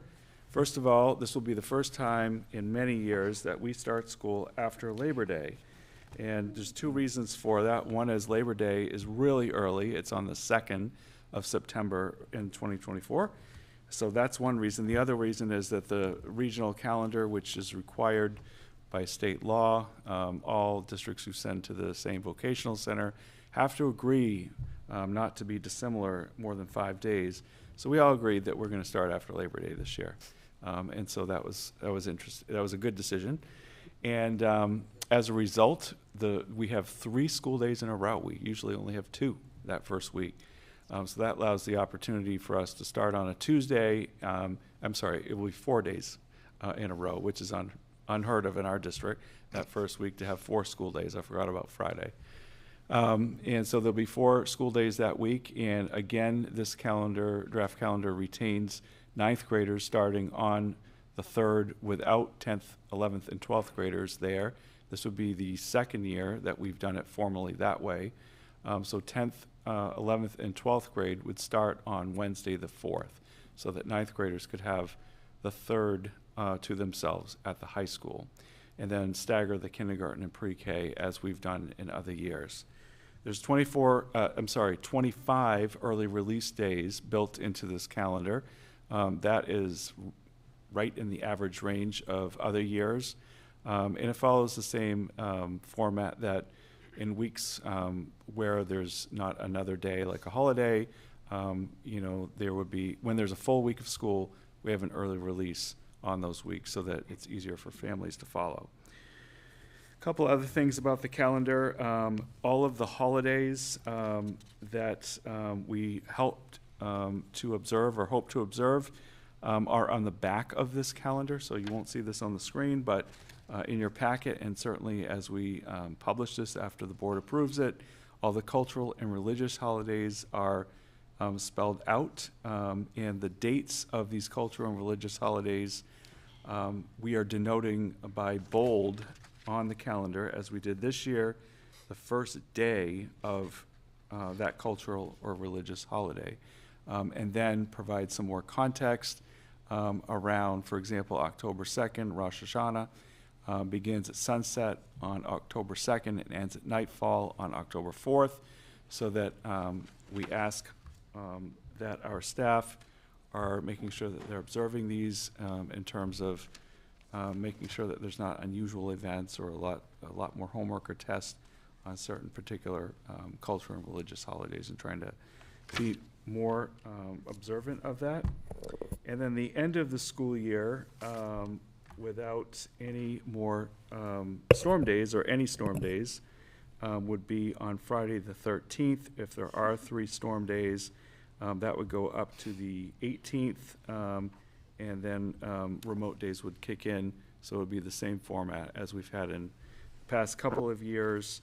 And I believe that is pretty much it. The rest of the calendar, I think, would be following a typical pattern as we have in other years. Great. And I just want to note, as a reminder, we have not used any snow days yet this year. Not this year. Not No. yet. So right now, I believe it's June 11th is the last day of school so far. And so that will then be probably the longest break that many people have had from school. The fact that if we get out June 11th and don't start till It is after Maine. Labor Day. It snows in April. I know. If we say it enough, So, it will but happen. so Request far, the chairwoman knock on wood I quickly, know. please. I mean, I still want snow, so.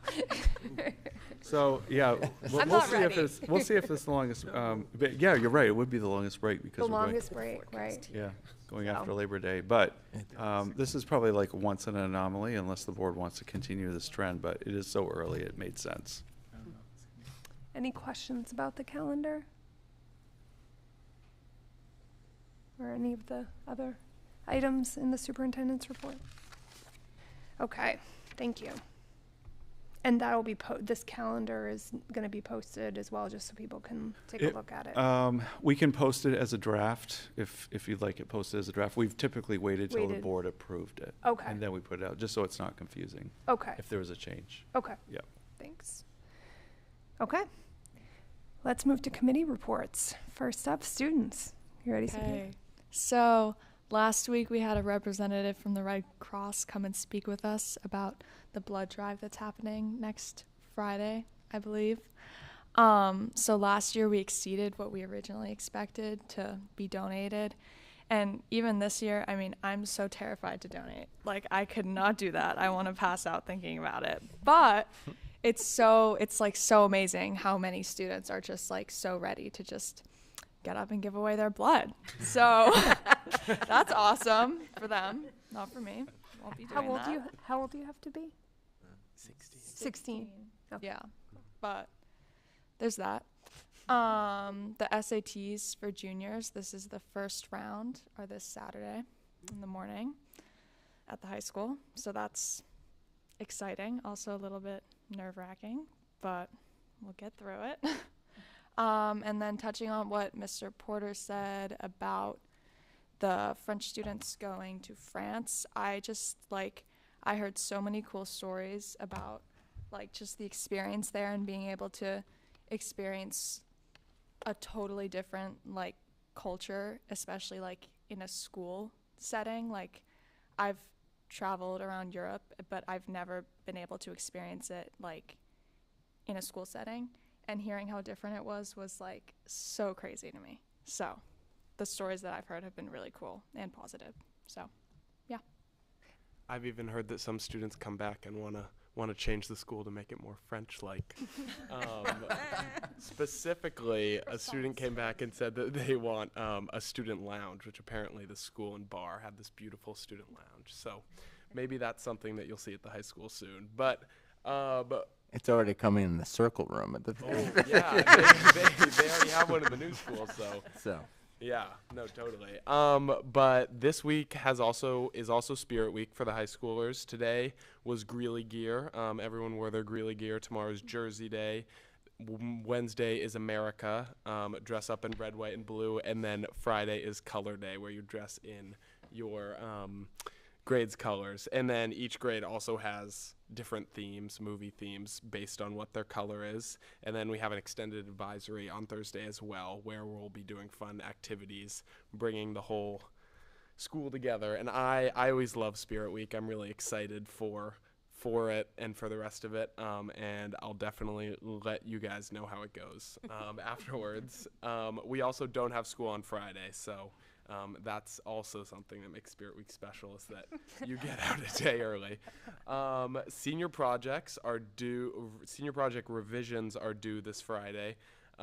So people handed in their senior projects a few weeks ago, got feedback, and now have to make revisions for their kind of sort of final drafts being due this Friday night. And then also, as we're entering into March, it's kind of the official start of college decisions rolling back for all the seniors. So between now and the end of March is when most people will hear.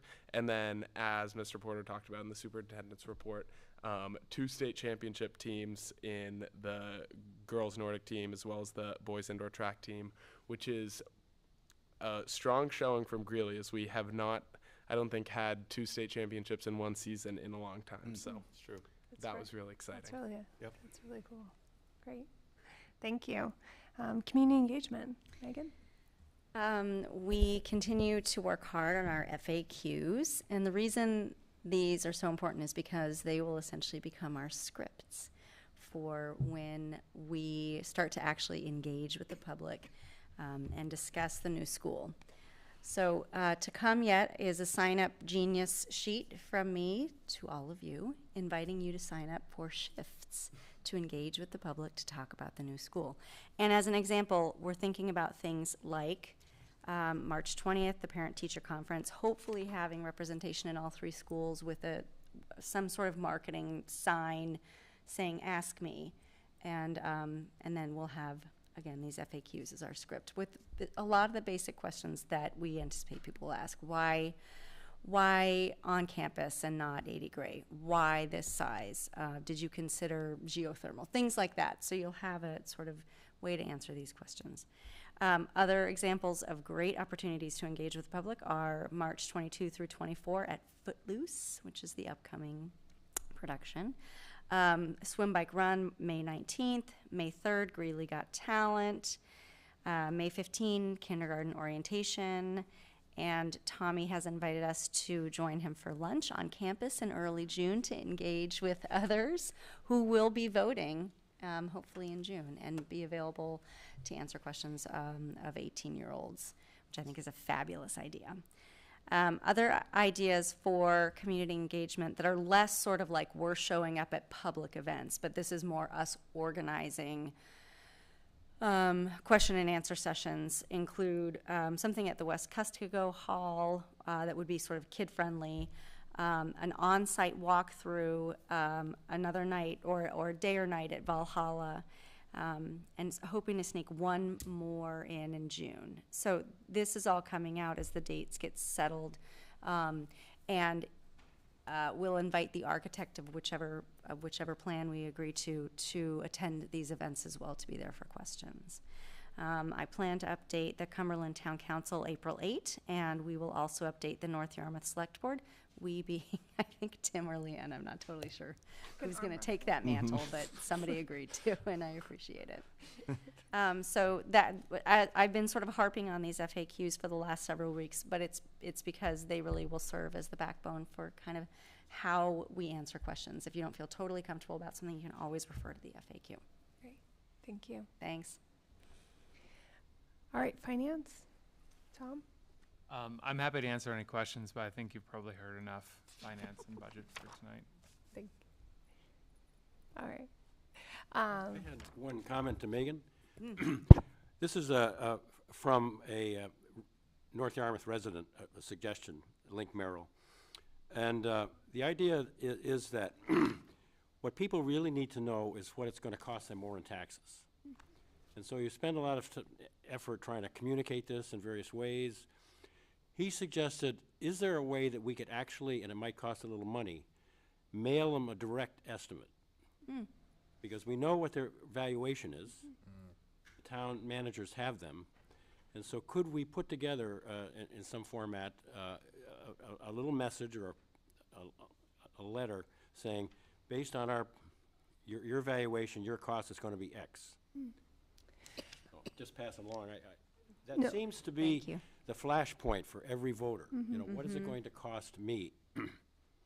And rather than have it be a mystery or require, you know, algebra 2 in order to get there, the answer, this was, I thought, a good suggestion from Link, who's an insurance executive, I might add. I know we've played with the idea previously of like having a calculator, but of course somebody would have to go and do their own calculation versus it being sent to them. So thanks for the suggestion.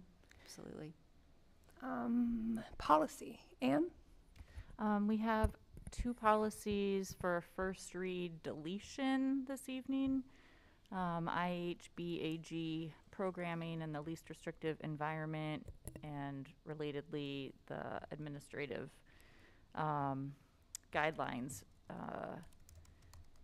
The reason why we are proposing that both of these are being deleted is that they are both out of date and also redundant with our current policy. And Dr. Julie Olson and Carla Fancy also agreed that there's no reason to keep these in our policy manual. At our last policy meeting, we also had a very lengthy discussion on policy KI regarding visitors, which hopefully will be coming forward for a first read soon. And what is do you have the policy that it's redundant with handy? Just so you're saying that these are being recommended for deletion because they're redundant with mostly because they're out of date. They're out of date. Okay. I mean, as times have changed now, in effect, they're redundant because of current practices for special education. Okay. Any other questions? I think, did I get all that right? Anyone else from policy want to add anything? Okay. Any other questions? All right. Christina, facilities? So facilities, again, you've pretty much heard heard the whole thing tonight. We met Friday. Steve Blatt Associates presented to us pretty much what you saw. They were very receptive to comments, questions. We talked about the turf field. We talked about the maintenance. There were Historical Society people invited, and they expressed their views, and we were able to come up with a lot of ideas. Everyone seemed kind of pleased by the time we finished. And the only thing I would add was a lengthy discussion ensued regarding what needs to be done or can be done to adjust Mabel I. And I would just note, so people understand the comments, I've heard comments about we're doing so much else on the campus, but many of those things they're connected. I mean, Mabel I in particular, we need to adjust things if different students are in there. So it's not additional, we're just adding things on. These things are needed to make it all work together. Great. Any questions? Can I just add one thing? Sure. That I really appreciate is that in this extensive discussion about Mabel I, not only were Steve and his team super receptive, but Jeff, you had offered to bring in more of the stakeholders, and that's one thing that's been really impressive to me is that they're soliciting information from, like Corey and the people in the schools who are really working with these kids, because we had some very specific questions about like where do kids go in the morning, and so thank you. It was like a great team meeting. Mm-hmm. We want to know exactly where they walk, right? Exactly where they walk. Great, thank you. Tom, curriculum? No updates since our last meeting. We meet again on March 25th, and I'll be able to share the agenda at our full board meeting on the 18th. Great, thank you. Kim, equity? So our last meeting, it was quite pleasant to only spend a small percentage on the board feedback and any revisions we needed to make to the plan that we presented on February 5th. And so that allowed us to actually have some more conversations about what the Equity LSC will look like now and what we'll do with the rest of the year. So we're very excited to really start digging in and doing some of the work that we assigned to ourselves in the plan. Great. Thank you.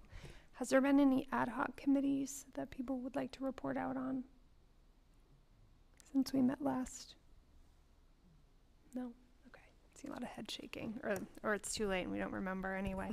Okay. Before we adjourn, though, we have communications, and we did not put that on the agenda, so just wanted to make sure we didn't forget that. Okay. So if we want to communicate anything else, we always kind of thought that was a funny agenda item. I don't have anything additional for communications at this time. I do. Okay. You might want it. This is from Madame McDonald, and I had forgotten to say this during my report, because I would be in trouble if I left these here or tried to take them home.